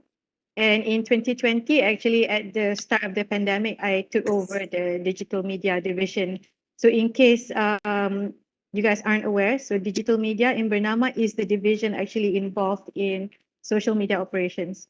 So all our official social media accounts or content that you see that comes out on social media, that is under my division. And in 2021, I started the data journalism unit for BERNAMA. So data journalism is something I've always been interested in, but I absolutely had no idea how to do it. So I first heard about it in 2017. So it was quite a journey to get it started. So I'm glad BERNAMA gave me the opportunity actually. And it's been great ever since. I absolutely love data journalism, although I would say, you could say that my team is still in its infancy. But we have, right now we have a great team. Some of them are UiTM alumni. And I think I've been told that UiTM is probably, I think it's the only university in Malaysia that actually has a data journalism course. For that, I applaud UiTM. Great. Well, great to hear that. You mentioned, is BERNAMA your first job? Is it just out of curiosity? Oh, no. Actually, I was a... Because you mentioned you had a different idea for what you were going to do when you first... I actually started off as a writer and announcer for AMP radio networks. So that was back when I was 22, right? Fresh off university. So I joined, so that's Astro. Back then it was known as AMP radio networks, Astro Radio. Well, still me. Okay, still media and Yes, still caption. media. Yeah, caption writing is actually really interesting because it takes a certain skill because it's not easy to write because the word is limited, right? I believe. I Yeah. don't even know if I can do an effective job at caption writing. I think that is something that I've never done before. So I think that's quite interesting. And you said most of your journalism career revolved around crime reporting, crime and defense reporting. Is that right? Yeah. Yes. Well, I wouldn't say most of it. I think majority of my years in Okay. BERNAMA is spent actually as a sub editor, editing people's story. But I also do write I see. in the background. Yeah. As a reporter, that's Yeah. mostly covered. I'm sure a lot of accidents, pergi rumah mayat semua ada lah, bilik Yeah. mayat semua. I covered remember our submarines back in France, so I covered that as well. And there was a month that I spent in Pakistan with our soldiers, our medical team actually. So that was also an experience. Very interesting. Now you've been in the industry for over 20 years, for about 20 years. So how has how have things changed in your opinion, from your observation, from when you first started until now? Well, I would definitely say digitally, that's how it's changed. And the perceptions of basically and the adaptation. I mean, everybody understands that right now news is what you can call a sunset industry. And I think as early as about 5 or 6 years ago, we've already begun the transition to digital. And I do miss those days when there wasn't such an influx of information. Although we had to work extra hard to get info every time before we go for an assignment. I mean, you really equip yourself. So, but right now there's just so much, and I think it amazes me sometimes, despite this wealth of information that's available for you, that people don't really utilize it the way they should. So I am all for digital transformation. I absolutely embrace it. But I think there's a challenge there for everyone in the news industry because not everybody is ready to embrace the change. I think for BERNAMA, the challenge is a little bit less. I think, hear me out first. So when I was a journalist before with NST, right, it was because I was writing for a newspaper. So our priority at that time was the newspaper. So we get the story, we go out on an assignment and we get the story, we file the story, and the story is for the newspaper the next day. So we have ample time to work on the story, we can sip on our coffee and things like that. But a few years after that, things changed a little bit in the sense that, you know what, you have to file a story for our online platform first. When that started, it was a challenge for me. But because it's the urgency, you got to file it there and then at the assignment location with your phone or your tablet, whatever you're using. But I think for BERNAMA, it's something that the journalists are used to do, because even without the online media platform, because you guys are wires, and then even at the assignment location, I would always see BERNAMA reporters I will always see them filing their stories to flash, right? So you have to flash the story first. You do that, so that has always been part of your practice. So I don't know, but for us, it was something new because we have to write something for another platform first, and then work on the actual longer piece for the publication for the next day. So, So what was the transition like for you? Because for me, it was something really, really new, and to a certain point, I quite don't like it, because it's like extra job for us. Now we got to, write for the online platform. And and even now that has become the priority. Everyone is competing who's going to publish the story first, so it's really tense. Unfortunately, that is always, that has been the case and will always be the case, because right now I think you have an additional challenge, citizen journalists. So those people are way faster, and not only that, because they're not actually governed by a code of ethics. This is not to say they aren't ethical in their reporting, but what I'm saying is that they are less and they're less accountable. Okay, journalists with an organization, proper journalists, registered journalists, they are accountable for everything they post. So the problem is when you're trying to be as fast as possible, because if you're not among the first, then you'll be the one doing damage control. Literally, you just whatever they put out, that will be the main narrative. And now you're going whatever you post, even if it's the truth, it's going to be in some way. If it doesn't gel with the first narrative, it's going to be a counter narrative. So then you have trouble convincing people that the original idea that they heard, that's not exactly accurate. But it's, you know what, but I think during my time, that's how we were taught. So it's just like second nature to us. But right now we're struggling just as much because newspapers are way faster than us. Most of the time, they're faster because they've gotten used to this style. They adapted really fast. And for BERNAMA, I think our journalists, the additional challenges, and I know this is not just for BERNAMA because I've spoken to the CEO and editor-in-chief from other newspapers, and they say the same thing. Multimedia storytelling, that's the other issue. So you're recording, you also have to take video footage. Sometimes if you're the only one, you don't have enough photographers, which is the case in many news agencies now, because lack of manpower is an ever-present problem. You have to also be the one who takes the pictures. So you take the pictures, you have to take a video, or you've also got to write down, you've got to ask questions, then you've got to file everything. It's definitely a challenge, but it's taxing. it's taxing, but I mean, come on, don't lie to me. You love you love that stress. It's a stress that you love, right? You won't be in the industry if you're not used or you don't love Exactly. that kind of stress. I agree with you. And also in some cases, they have to do like live report on location with their phone. Yeah. Yes. Oh my yes. God. You know, Yeah, and not everyone can do it. So exactly. I know some newspapers, they give incentives. I'm not going to mention the newspaper because the CEO is not going to like it. So, but I know that, for example, with mobile phones, they actually reward reporters who've gone out and done very good live reporting by actually providing them with mobile phones. So it's an incentive. It makes it easier. So if anyone else would like a free mobile phone from their agency, so perhaps do more live coverage and do a good job at it. So I think that's a good incentive. It is. I think that's fair. Yeah. Speaking of citizen journalists, given the dominance of social media in today's world, which allows literally anyone with a social media account to be a journalist or citizen journalist, as they call it. Now, how do professional journalists set themselves apart from these citizen journalists in reporting news for the mass public, especially when some of these people can be more savvy about digital content than professional journalists? That is definitely a challenge. I am worried. I have to say, I am worried sometimes that journalists are a bit laid back when it comes, like they don't really know what they're up against. I'm a bit concerned about that.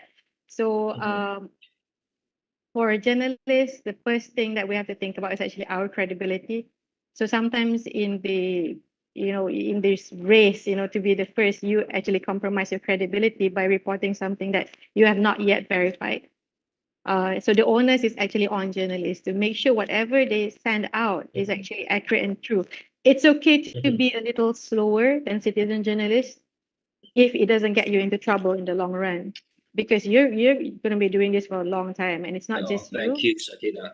Yeah, you're not, kalau you buka portal and you're the you are a citizen journalist, you have a portal, you put stuff out, you put stuff out on social media. That's how people consume. When you do something wrong, or you've been exposed to actually post something without verifying and it's actually misinformation, you can just shut down your account, you open something else under another name. That's not the case. Like if I'm with BERNAMA, whatever I do is going to be attached to BERNAMA. So we have that additional consideration.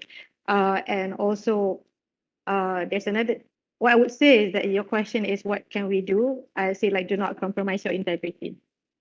Do not compromise your integrity because you want to be the first one to post something out. We've got to stop that practice. Don't be slow, be fast. Learn to work fast, right? At the same time, do not compromise your integrity. A little bit slower is fine as long as it's accurate, right? Yes, that's actually the principle that we live by. Well, it's such a relief. It's such a relief to hear you. What was the? I'm so happy to hear that. It's a huge relief. What do other people say? I'm curious now. That they should actually. Oh man, you got to be the first one. You got to be fast. You got to be fast. You know. Yeah, we do have to be fast. That's still part of it. I'm sure. Yeah, I know. Yeah, but we also But, have to be correct. We have to also to be right. Yes, it's also very important to be accurate in your reporting. In the era of information overload that we are witnessing today, how do you see digital literacy empowering journalists to navigate through vast amounts of data and sources to uncover and present compelling, well-researched stories? So many things to look at, so many things to scour, these vast amounts of data. Yeah, where do we start? Well, I would really love to insert why I love data journalism right now. You've got this amount of data that wasn't there before, especially after COVID. Look at the amount of data. I think it doesn't matter you're in a broadcast agency or a print agency. There's so much data available, and each data point has a story behind it. And in this age where people can actually verify what you're saying, they can use actually digital forensics tools to actually, if you say something, and I was just telling this, I think about a few weeks ago, I was a panelist at another session and say, if you're an MP who tells me there's no logging happening in Kelantan, or that, we do reforestation. We do create a secondary forest after we do selective, what do you call it? Selective deforestation, that's the term they use. I can actually point out through my reporting, just by going to Google Maps, Google Earth, I can actually get satellite images from 2021 or maybe as far back as 1980 to see in this particular place. Yeah, and I can show it to you. Very interesting. I can post it on my website. We do have a website, data journalism website called garasi.bernama.com. I'll share the link later. So you guys can, we actually did have a story similar to that, where we actually post what a particular area in Kelantan looks like because of deforestation. You can actually see, and here's the thing. I will show to you how I did it. I'll tell people we got this from here. This is how we got it. And you can go on Google Earth and you can see it for yourself. This is what you have in terms of advantage over people who just post claims or the traditional he said, she said reporting. You can actually prove a claim or disprove it. Somebody says something is true. For example, if somebody tells me, okay, we have a lot of cases of accidents due to drunk driving in this particular spot. Okay, if that is true, I can actually prove it, or in my investigation, I can actually disprove it. Maybe that particular area is what they call macam lengkungan maut. Memang, if you're not drunk pun, if you drive very fast over there, you're going to get into an accident. So what we can do is we can look at the data of accidents in that spot over a period of time. And then we can also look at how many of those people are found to be drunk. And we can also look at maybe the number of like an increased fine for drunk driving over the years. We can actually look to see whether it does deter accidents. Is there after the implementation, can we see that there is a drop? So there's so many things that you can actually do with data journalism. I think it's not just about statistics. It's also about visual. It's about audio. There's so many things because anything can be a data point. I would encourage actually more journalists to learn about verification. It's actually a very, very interesting topic to go into. Okay, that's very interesting. Connection was a little bit poor earlier, so I was like kind of like losing you a little bit. But okay. Yeah, but okay, it's okay. I mean, it's good now. So I just want to move on to the next question. Going forward, right? How do you envision the role of journalists with the digital age in mind? How do you envision the role of journalists going forward? Well, how much different do you think it's going to be for journalists in the future than what we have today? I think it's, as we've discussed earlier, it's already changed. We're now multimedia storytellers. I don't know if you know. Sorry, Sakina. Yeah. Sorry. Also, in the first session, I was speaking to Dr. Rocky from Indonesia. He's a dean of a communication school in Indonesia, and he mentioned AI, and that's actually a great thing to bring up in this discussion. Some people say that AI is taking over the journalism profession. So, what's your opinion on that, and how do you envision the role of journalists going forward with AI in the picture? Well, you're talking to somebody who really loves AI. Okay. I am an advocate for AI. I absolutely love it. But I think when journalists start using AI, which I don't discourage, I actually encourage, use it in the way it's meant to be used. But I've spoken to a lot of people from different agencies like PR agencies and also from media agencies. What they find that they're worried about is that when journalists go into journalism or if they go into PR, for example, they did not go in with this writing skills. So they're relying on AI to do this for them. So AI is a tool to help us actually become better, but you do need the human touch. You do need to have the knowledge to basically edit AI. Otherwise, this is what happens. Have you heard of the snake that ate its tail? So basically, what happens if everybody starts generating AI content, okay? So they actually did a study on this. It's with a small sample, but it's quite scary because if you keep on putting out there AI content, so AI learns from human, okay? The training model, the large language model, is based on whatever human input they find on the net. They scrape that, right? They scrape that, they analyze that, and then they give you an output that is as human-like as possible. But if humans keep keep uploading AI-generated content, it's going to learn. AI learns from AI, and it will get diluted over time, and it will produce gibberish over time. So we have a responsibility that when we use AI, we still make sure that, like I think I heard him saying, the gatekeeping part, it still has to be human. And editors should not release something that they know, like you know as an editor, the language of your journalist. If overnight suddenly this writer who can barely string a few sentences together suddenly writes very, very profound, very complicated sentences, you know that this person didn't write this. You have to call them out on it. I know it looks nice, but if you let this go off, upload it on the web, you're going to cause a huge problem for us in the future. But I think I don't think this is going to be a serious problem because people are going to detect when something is gibberish. So when they did this experiment with generative AI, you know how people use apps to generate images? So what they found is that when AI learns from human, the images can sometimes be weird, like for example, flowers with a hand coming out of the stem. But it learns the more you teach it. But if it keeps learning from AI, over time the flower is going to look more and more distorted until there's nothing left that resembles a flower. So people will intervene. I'm pretty sure humans will intervene. But otherwise, I say like embrace AI. There are so many tools to actually help you become better, especially when it comes to verification. Use AI tools for that. If you're doing a PhD paper, there's SciSpace that can actually help you scour through the paper to look for the information that you want, but also double check. So use AI with responsibility. I completely agree with you. We have to, use AI to our advantage instead of fearing it. Instead of saying that it's going to take over our job, no, use it to assist us in our job. Make It won't take over. I don't think so. Right, because at the end of the day, like you said, we are the gatekeeper. Whatever is being generated by AI, at the end of the day, we make the decision. We can amend the script or the story ourselves. We make the decision and we decide whether this is to be published or not to be published. AI doesn't do that for us. So at the end of the day, we are the gatekeeper. And you also said about human touch, which is very crucial in news reporting. You need to have human touch. AI does not have emotion. So, I agree with you. We're not going to lose our job.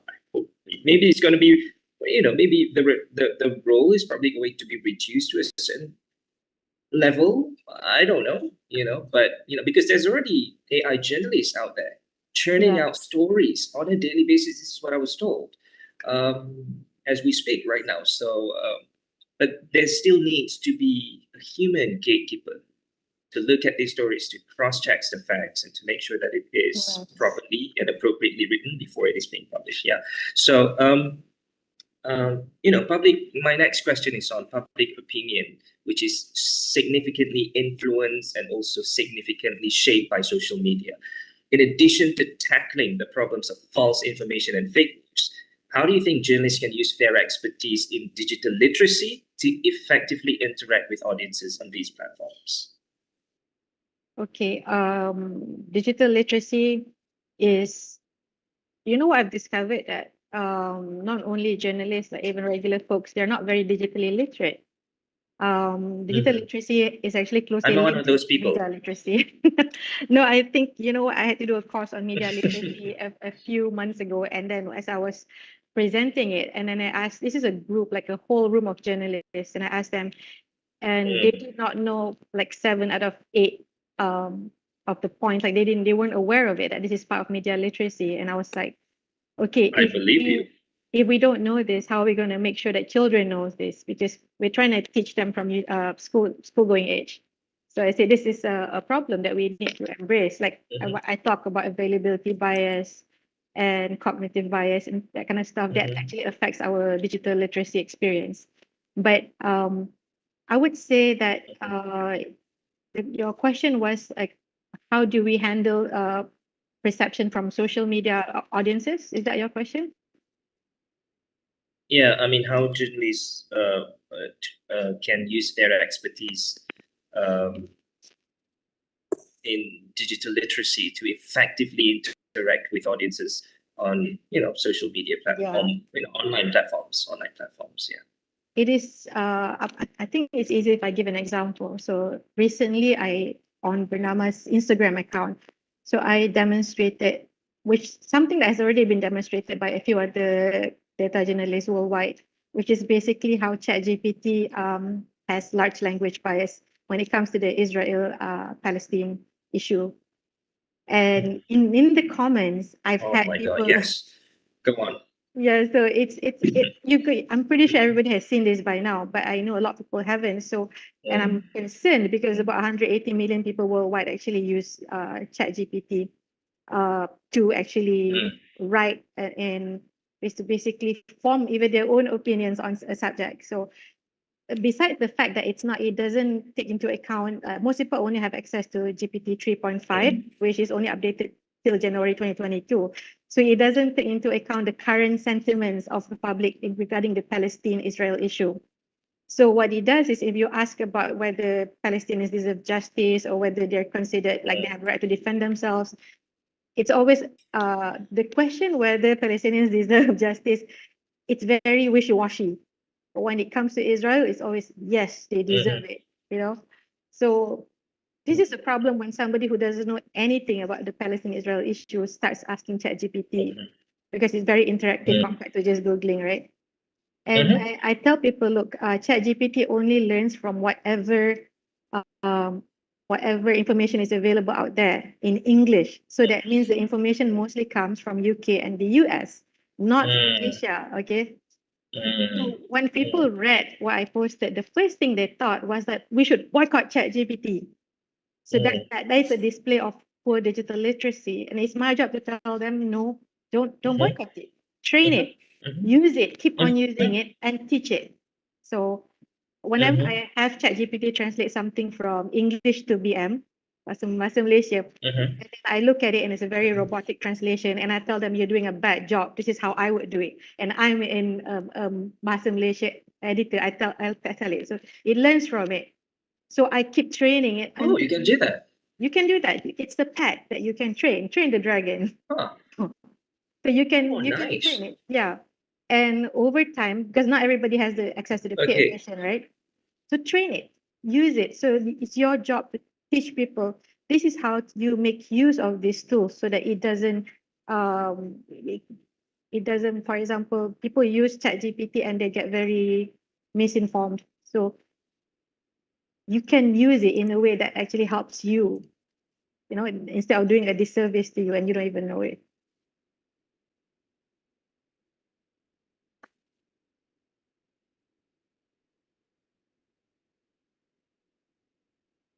I think they will like. Well, I'm going to sidetrack a little bit since you mentioned the Israel-Palestine conflict. Just want to get your opinion and your comment. I'm sure you're aware of this. Several days ago, or recently, CNN covered a story on. So they were checking basically what was underneath the hospitals that they bombed in Gaza. So they had one of the Israeli forces commander or something to lead the CNN reporter to go into these alleged tunnels. And what they found, some of the things that they found there was basically a calendar. Yeah. Are you aware of this? They found a calendar Yeah. on the wall or something. It's just a regular calendar. But they Kindergarten, yeah. they had the and then it's all written in Arabic. But they had the audacity to translate these calendar into something that is not even true. They said it was a duty roster, which lists the names of Hamas guards stationed at the hospital, which is completely not true. And this is being broadcast by CNN, a huge media organization, supposedly, reputable media. Well, arguably, but it's a huge, legitimate media organization such as CNN to be broadcasting this without even caring to fact check it first. I know it's live. Maybe it was live, so there's nothing much it can do. But at least they could have asked the reporter to, hey, can you please make sure that what's written on the piece of paper is what the soldier or the Israeli commander is saying. They didn't even do that. This is CNN we're talking about. So what's your thought on it? This is a little bit, we're sidetracking a little bit, but I would love to hear your thought on this. I think when it comes I to was meeting, shocked. yeah, it was. I was. What was the word? Flummoxed, I think, because it was hilarious. For any of us who have basic Arabic language training when we were young, we can see that that's actually a calendar. Right. Majority of people, especially those in the US, people who consume CNN, are unfortunately people who are just very, very willing to absorb these kind of lies. And CNN has not exactly been what we would call very objective when it comes to reporting, especially on this issue. And as you know, like US, they have a very, very definitive, they have a very, they very proudly say that they stand with Israel.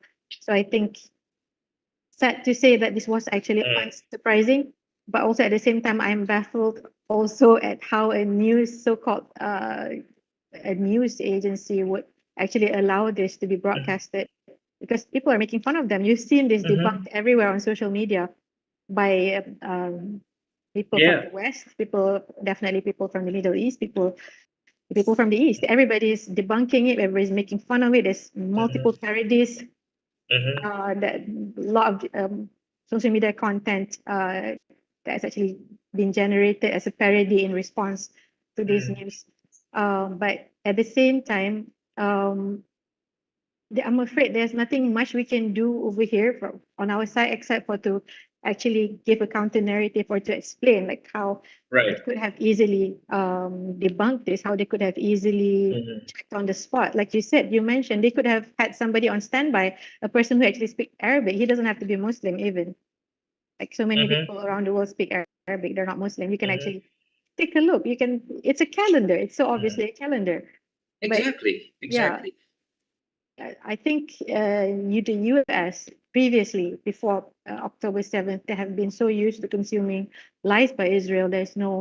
Israel is used, they're a bit delusional in the sense that they're so used to the idea that US will consume anything they post, anything they say without questioning. But now there is this worldwide skepticism when it comes to any content, any propaganda that they're spreading. So I feel like this is a very desperate. Are you not even trying? You feel like that kind of effort.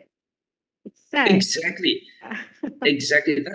That was exactly what was going through my head. I mean, I understand every news organization has got their own slant, so CNN, like you said, is not objective. I'm okay with that, but what they did for that particular coverage is downright fake news. And you literally, you had your very experienced editor, a very experienced seasoned journalist covering it live, and didn't even care to ask the Israeli commander whether what he said is true. Didn't even bother to ask him, are you sure that's what it is in Arabic? Do you speak Arabic? He didn't even bother to ask that basic question as a journalist. I was baffled, like you said, But anyway, surprise, not surprise, Yeah.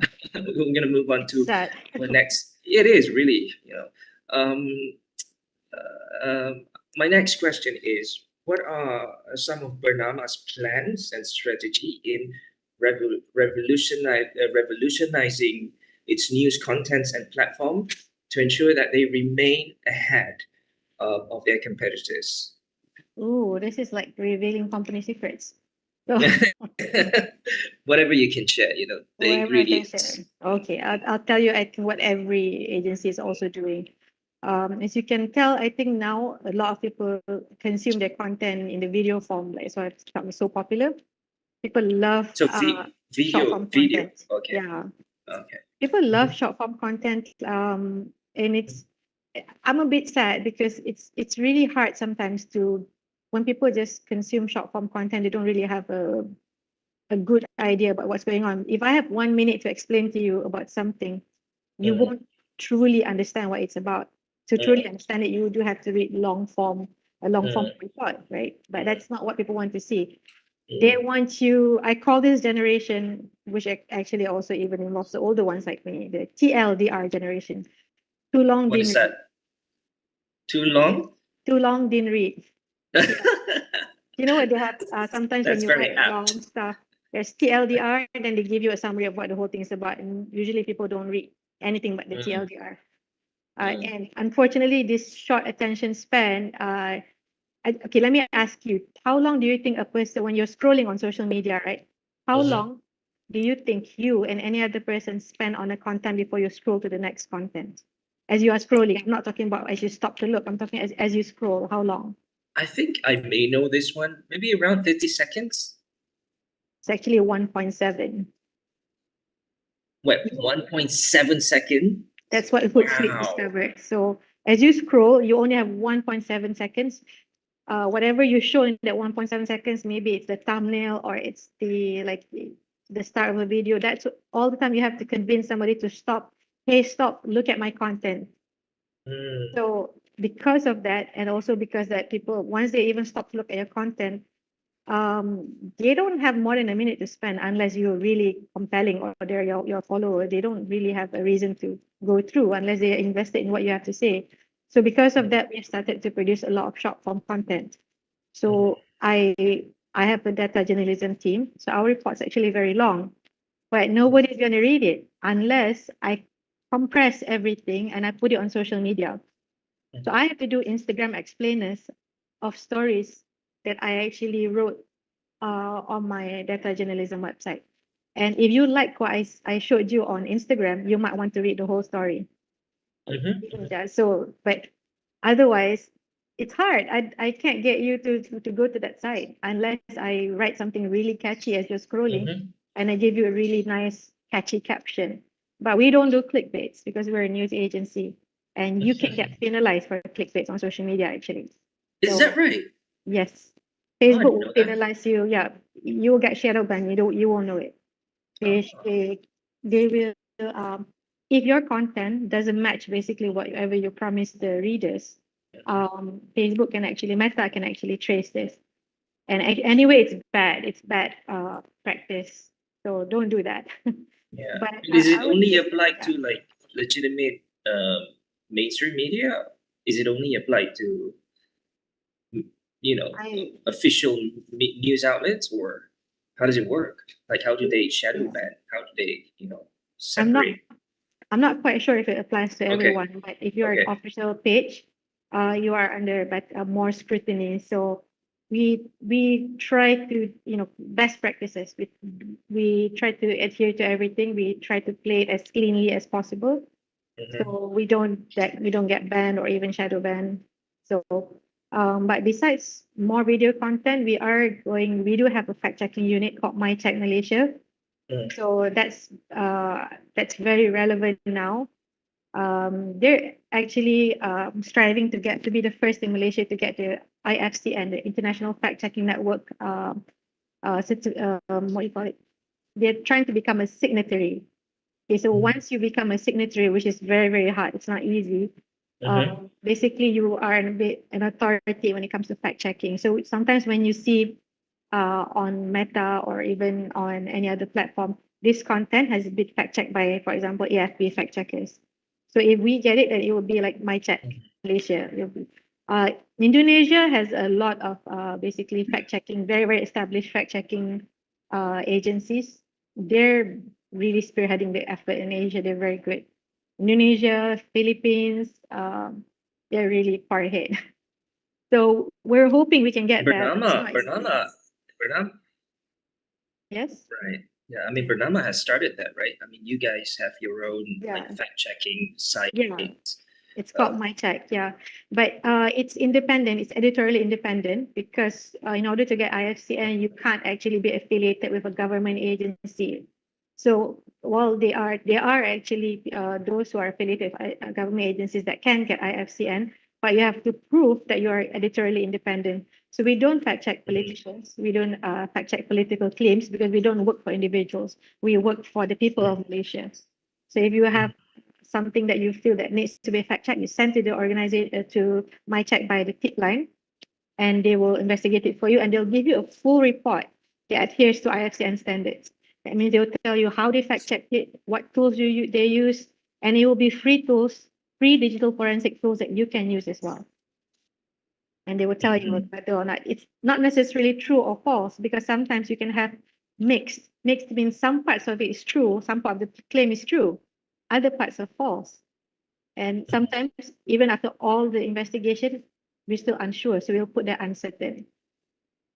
So then it's fair. And if you find that there's a flaw in our technique or that our results are wrong, you are free to actually give a feedback, and we will actually post your correction without amending our report, because people can see that we make a mistake. So there's a transparency there.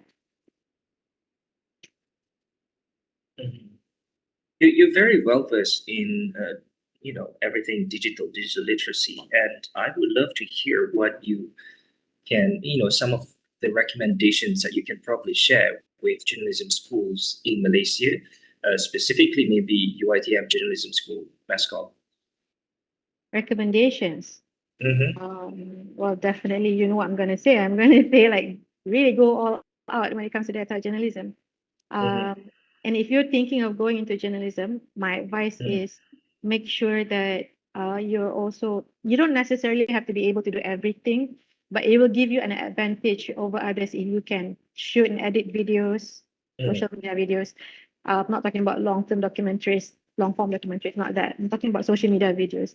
If you understand how to create explainers, if you know how to use digital forensic tools, digital verification tools, if you understand AI, and when you apply for internships, this is my advice. I wish I could tell this to more people, because I actually look at the applications.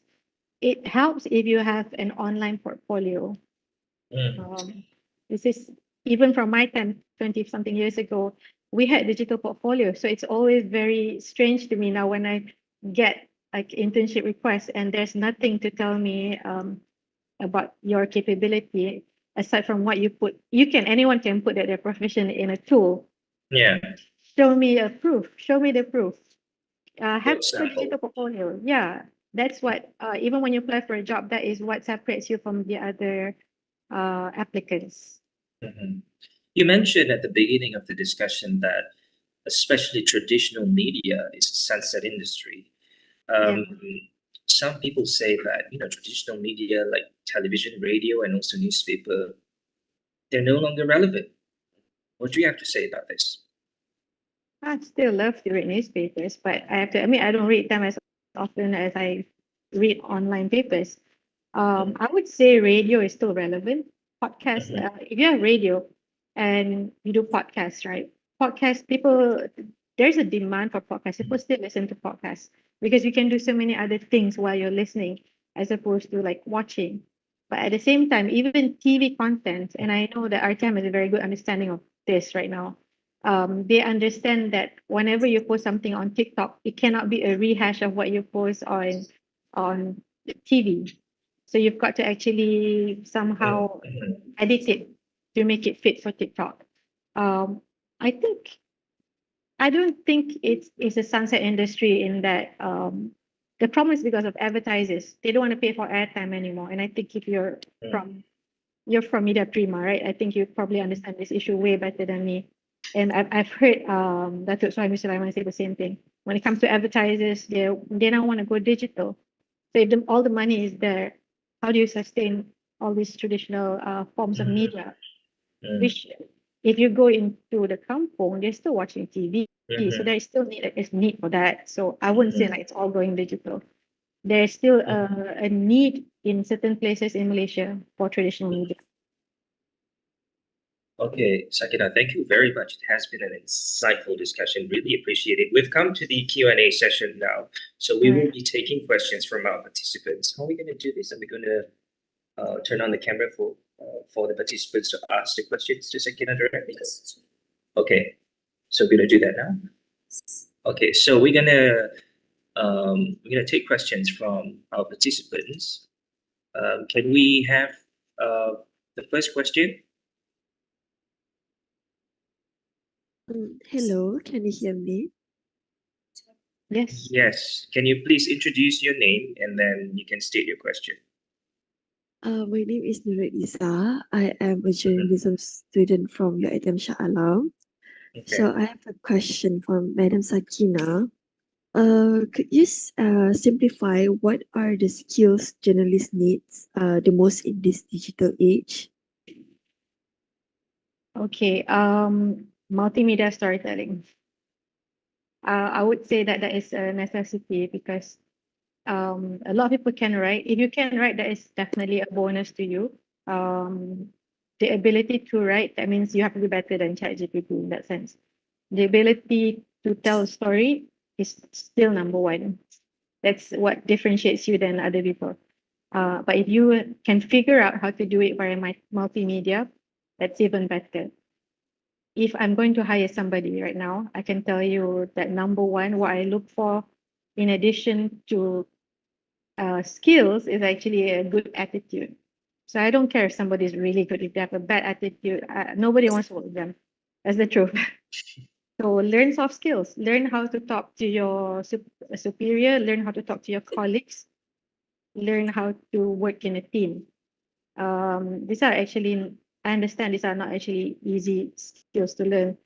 And whenever I deal with university students, I understand sometimes when they communicate with me, they have a problem because they have not had the exposure yet.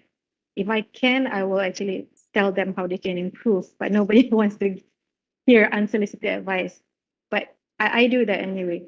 But to summarize, if you have good attitude and multimedia storytelling capabilities, go for it. And sekarang ni everything is free. You can actually just go online. Ada banyak AI tools you can actually learn.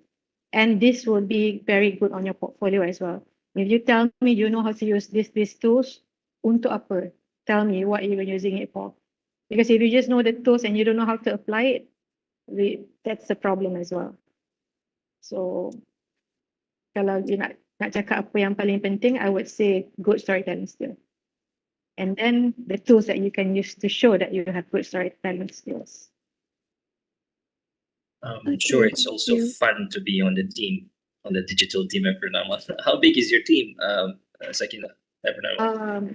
And what? Our team is not actually a content creation team. We do create, tapi sebab kita pun ada kekangan tenaga kerja juga. So we have about, I think, 10 social media managers. And we have about 4 people. That's a lot. Yeah, but we process about 200 to 300 news items every day. Oh my god. Okay, So that makes sense. We work non-stop. So, and then we have 5 graphic artists, very talented people. The infographics that you see, that's with our graphic artists. Our data journalism team currently has 4 people. That's including a digital illustrator who is also the web designer, who is also the coder. Everybody in my team, semua I understand. what more than 2 or 3 duties. They can all edit videos, do the basic storytelling. They can work with different tools. So nobody only has like a single task specialized in satu saja. Because if you do graphic designing in my team, you should be able to also do a few other stuff sebenarnya. So that's what we need. That's interesting. Well, thank you, Nuriza, for the question. Can we have the next question? Hi, Assalamualaikum. Can you hear me? Yep, Waalaikumsalam. My name is Dia Iwana and I'm from UiTM Shalam. So I would like to ask regarding the technology. So can you share what are the advantages and disadvantages of technology for the journalists and also for their news organizations? I couldn't hear you clearly, so can I just repeat balik the question? So you're asking what are the advantages and disadvantages for journalists? Was that your question? Okay. Advantages and disadvantages of technology for journalists. I'm assuming you're asking this technological tools for journalists. Well, I would say there's purely advantages, but it becomes a disadvantage when you misuse it. So, macam if you want to use ChatGPT, I keep using the example of ChatGPT, even though there are others like Claude AI and Bing Chat, because a lot of people suka pakai ChatGPT. So Google Bard is good as well, but a lot of people prefer ChatGPT. When you use these tools, make sure that you learn from it. Not that it learns from you, but you also learn from it. As in, like kalau you nampak benda tu tak accurate, and you will know this. Kalau you check balik apa dia tulis, you will know it's not accurate. So you have to betulkan balik and you teach it balik in that sense. So if you use it responsibly, it becomes an advantage. Tapi if you just ambil saja jawapan dia and then submit it to your editor, to your lecturer, you just use it like that, then it becomes a disadvantage. Basically, you must be able to control the tool, don't let it control you. I would say that, yeah. That's very interesting. You have to control the tool. Don't let the tools control you. Thank you so much for that question. Now, we are going to take questions from our YouTube live streaming in the comment sections. We already have a few questions from there, but before we do that, a little reminder to everyone. Number one, we will have a quick photo op after this, and number two, we would really appreciate if you could share your feedback on the program by filling out the feedback form provided in the chat box. Thank you so much. Now, I'm going to read the first question that we get from our YouTube live streaming. This is a question from Shazwani. The question goes, based on my knowledge, journalists are required to use artificial intelligence AI in some organizations. What do you think about the use of AI among journalists? I think you've mentioned quite a bit on this before this, but maybe, just you can add anything that you want. Okay. I'm unsure of organizations that are required, where they have their journalists required to use AI. I'm not aware of that. But I know in some organizations, for example, for business stories ada format tertentu. So diorang memang pakai AI because basically they have a format, they need to fill certain elements in the story. So then it is sent out just like that. And it looks like a proper story.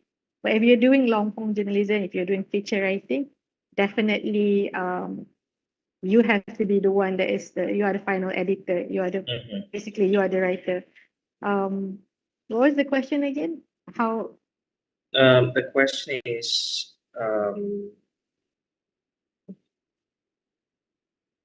no, the previous question. what do you think about the use of AI among journalists, given that some news organizations require journalists to use AI? What are your thoughts on this? Oh, well, you guys already know I love AI. So Exactly. use it, but use it responsibly. That's my thoughts. And also I think this is similar to what I answered earlier. Kita buat dia, bukan dia buat kita. So Bukan make sure dia. you use the tool. Don't let it use you. Yeah, I mean, some people fear, like I said, AI. You don't have to fear AI. You have to use it to your advantage. You know, it can help enhance your work, and you know, it can make you even help you to be a better journalist, I believe. Yes. So the next question is from Izrina. How should media schools prepare future or aspiring journalists to excel in multimedia storytelling, considering the increasing demand of diverse content format by the industry, I believe? How should they prepare? Okay. What should they do to equip aspiring journalists? I think universities definitely should increase the modules when it comes to digital storytelling.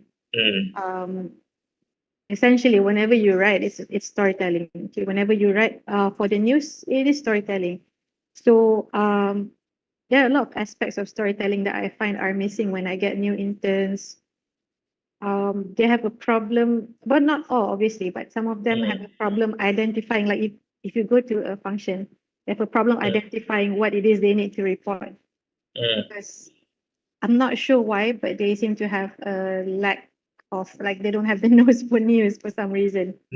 So I'm not sure it's because they don't read as much, because if you read a lot, you will definitely be able to find the different central themes. Bila you tengok something, you tahu, okay, this is the most important part of this. Or when they go to an event, I hear so many things that they can write about, but I go with them and they tell me, there's nothing here. There's so many things there. Oh my God. Yeah. So I wish, I don't know how if you buat a course, but basically maybe lecturers you can have a course where they have the students figure out what is the central theme when it comes to a certain, when covering news. Lepas tu, what are the tools you need to retell the story? What do you use? So digital tools, there are a lot of digital tools now, they're free. I know, I actually talked to somebody from Lembaga Peperiksaan a few days ago, and he tells me even to betulkan course module in Universiti Awam takes time. I understand this. But in order to make sure that whatever knowledge you guys have is not obsolete by the time benda tu dah dilaksanakan, it's important that you yourself take the initiative, you belajar sendiri. So like really don't just rely on the university. They're doing their best actually. But if I were to recommend, definitely just basically beef up your data journalism modules, beef up mobile journalism modules, how to tell story using your mobile phone, how to shoot, how to edit using your mobile phone. It should be, I think, one of the key, it should be actually one of the key modules sebenarnya when it comes to multimedia storytelling. Macam mana nak cerita menggunakan infographics on social media, for example. Yeah, basically video storytelling, visual storytelling. Kalau when I first started dulu, benda yang paling takut to even dare to tell the editors tak ada story. Yes, I know. Exactly. No way. That's like No a way. big no. You will never say that. Kalau tak ada duit, kerau tak cari story, buat juga story. Believe it or not, interns sekarang come to me and say, tak ada story lah kak. My God. I don't know how to answer. Okay, last question. This is the last question from Putri Sherry, and the question is: in the era of digital literacy, what role do authoritative figures play in the newsroom, and how does it affect the news value? Oh, this has been, traditional. It's not new. Wahyu from certain. Story Wahyu.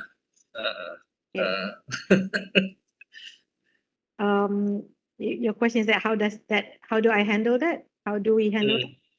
How do we handle story Wahyu? Oh my God, this is recorded. Dia kata, I know. Dia kata, I mean, does it still exist, this kind of wahyu dalam this digital era for in newsrooms? Dulu, You know the answer to this. Well, the question is for you. You're the speaker. Yes, it does still exist, but I can say that BERNAMA, as far as long as I've worked in BERNAMA, which is some time, I can tell that we are, I think because we are not actually, what's the word, controlled.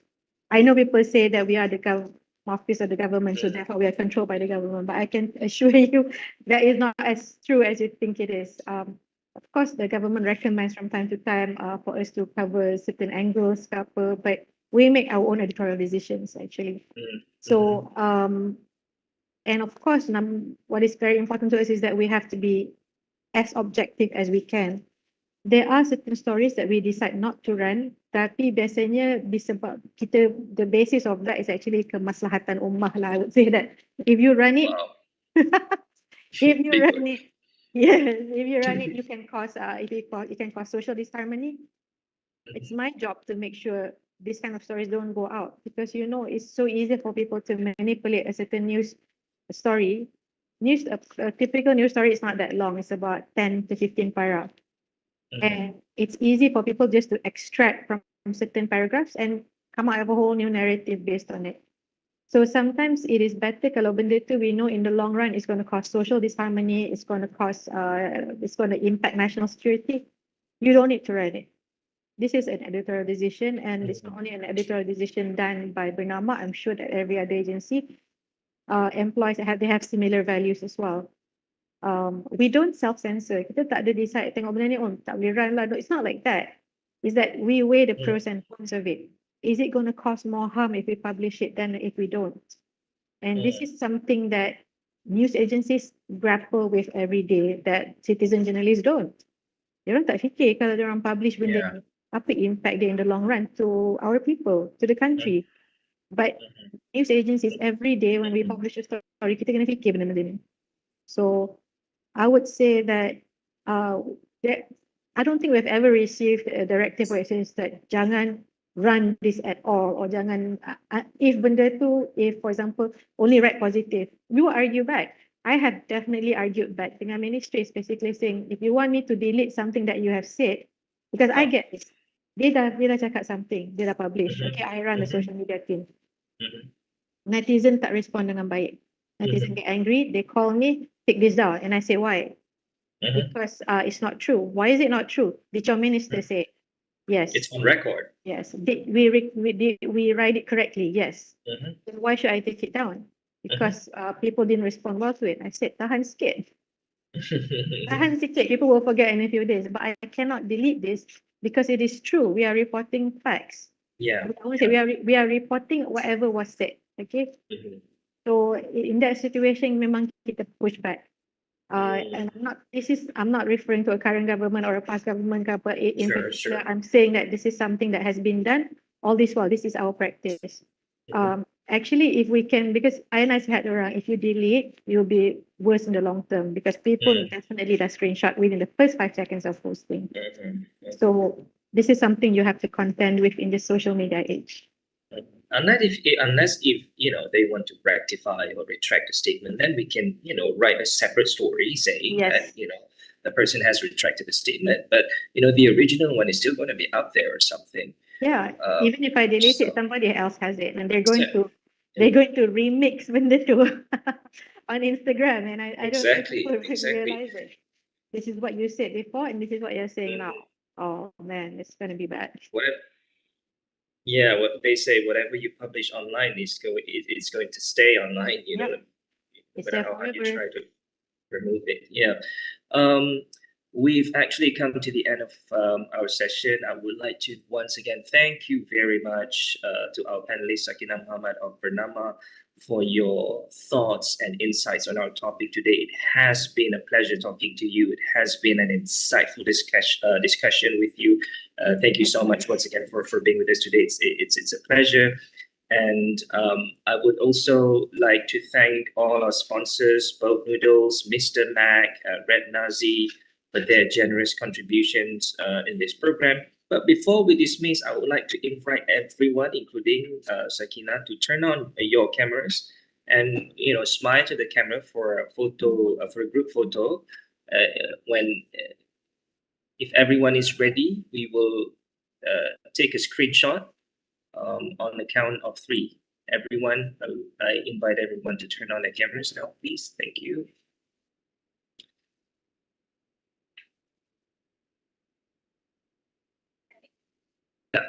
Okay dah.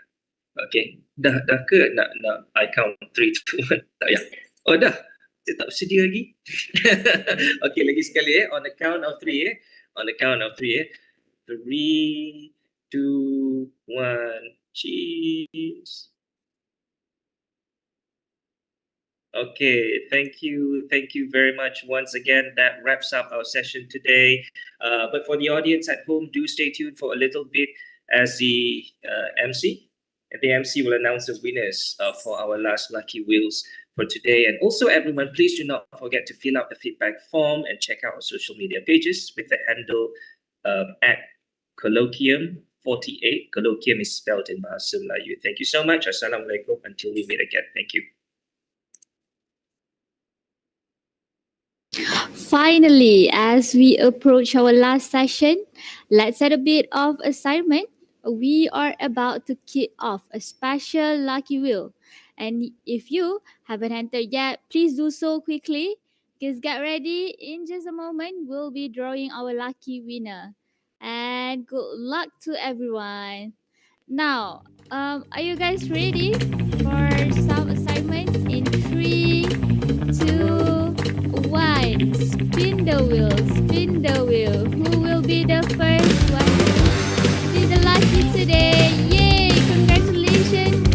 For the first winner, we have Mr. Rangga Pratama. Congratulations! You are just getting started. So chill and sit back. Alright, next lucky winner. Spin the wheel, spin the wheel. Alright, so round of applause to Mr. Agus. Congratulations. Without wasting our time, now we will have the next winner.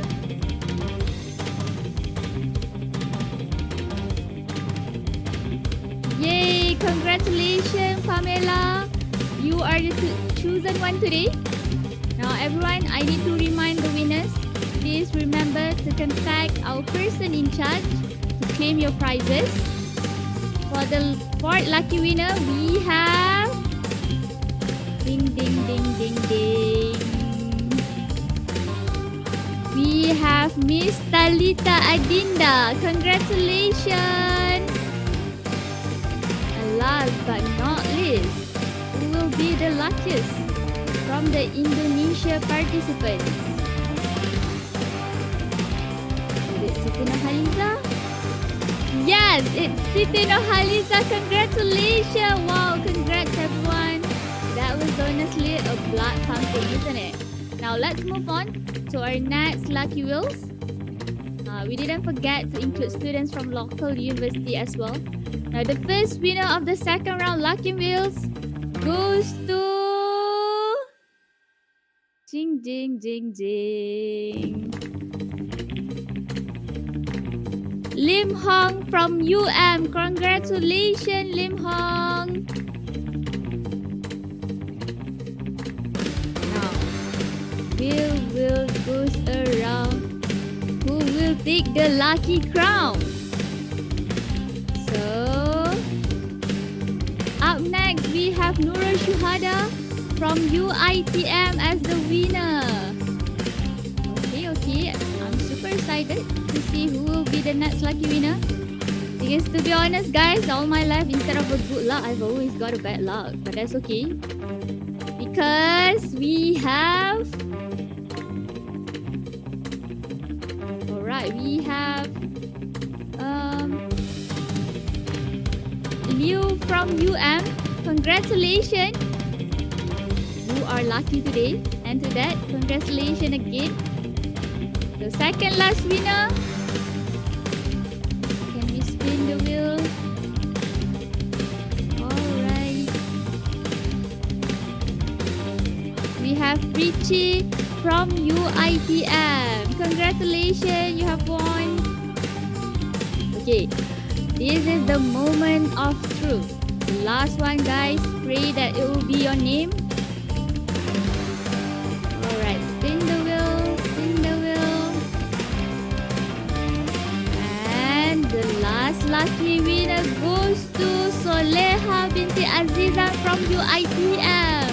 Congratulations to all the winners, and to everyone else, a heartfelt thank you for participating. While not everyone may have won this time, but your presence and engagement made this event really, really special. And we hope you had fun being a part of this. For that, please stay tuned to our social media posting by Colloquium48 on Instagram. Thank you all for your valuable insight and engaging discussion throughout today. Let's conclude our forum program on this positive note, and looking forward to our future discussion and collaboration. Thank you and have a great day. Bye bye, everyone.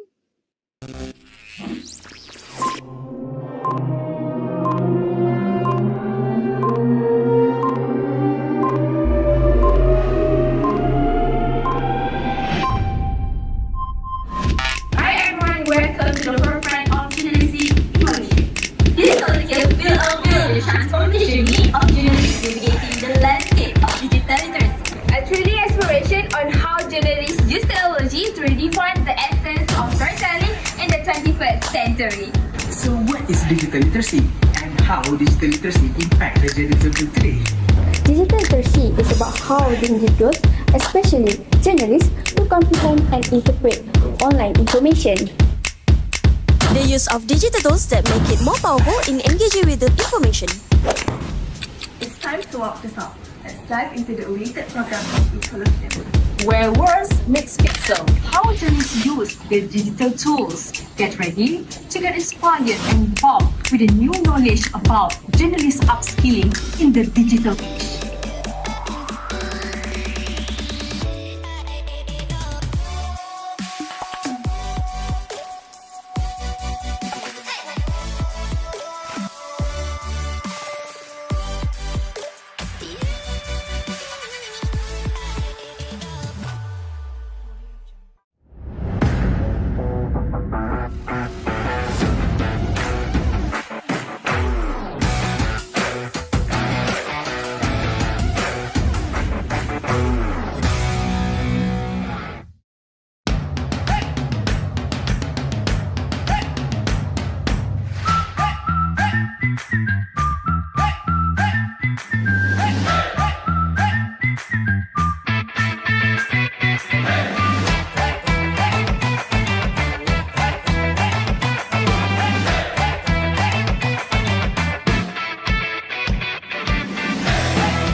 Sawadee krap.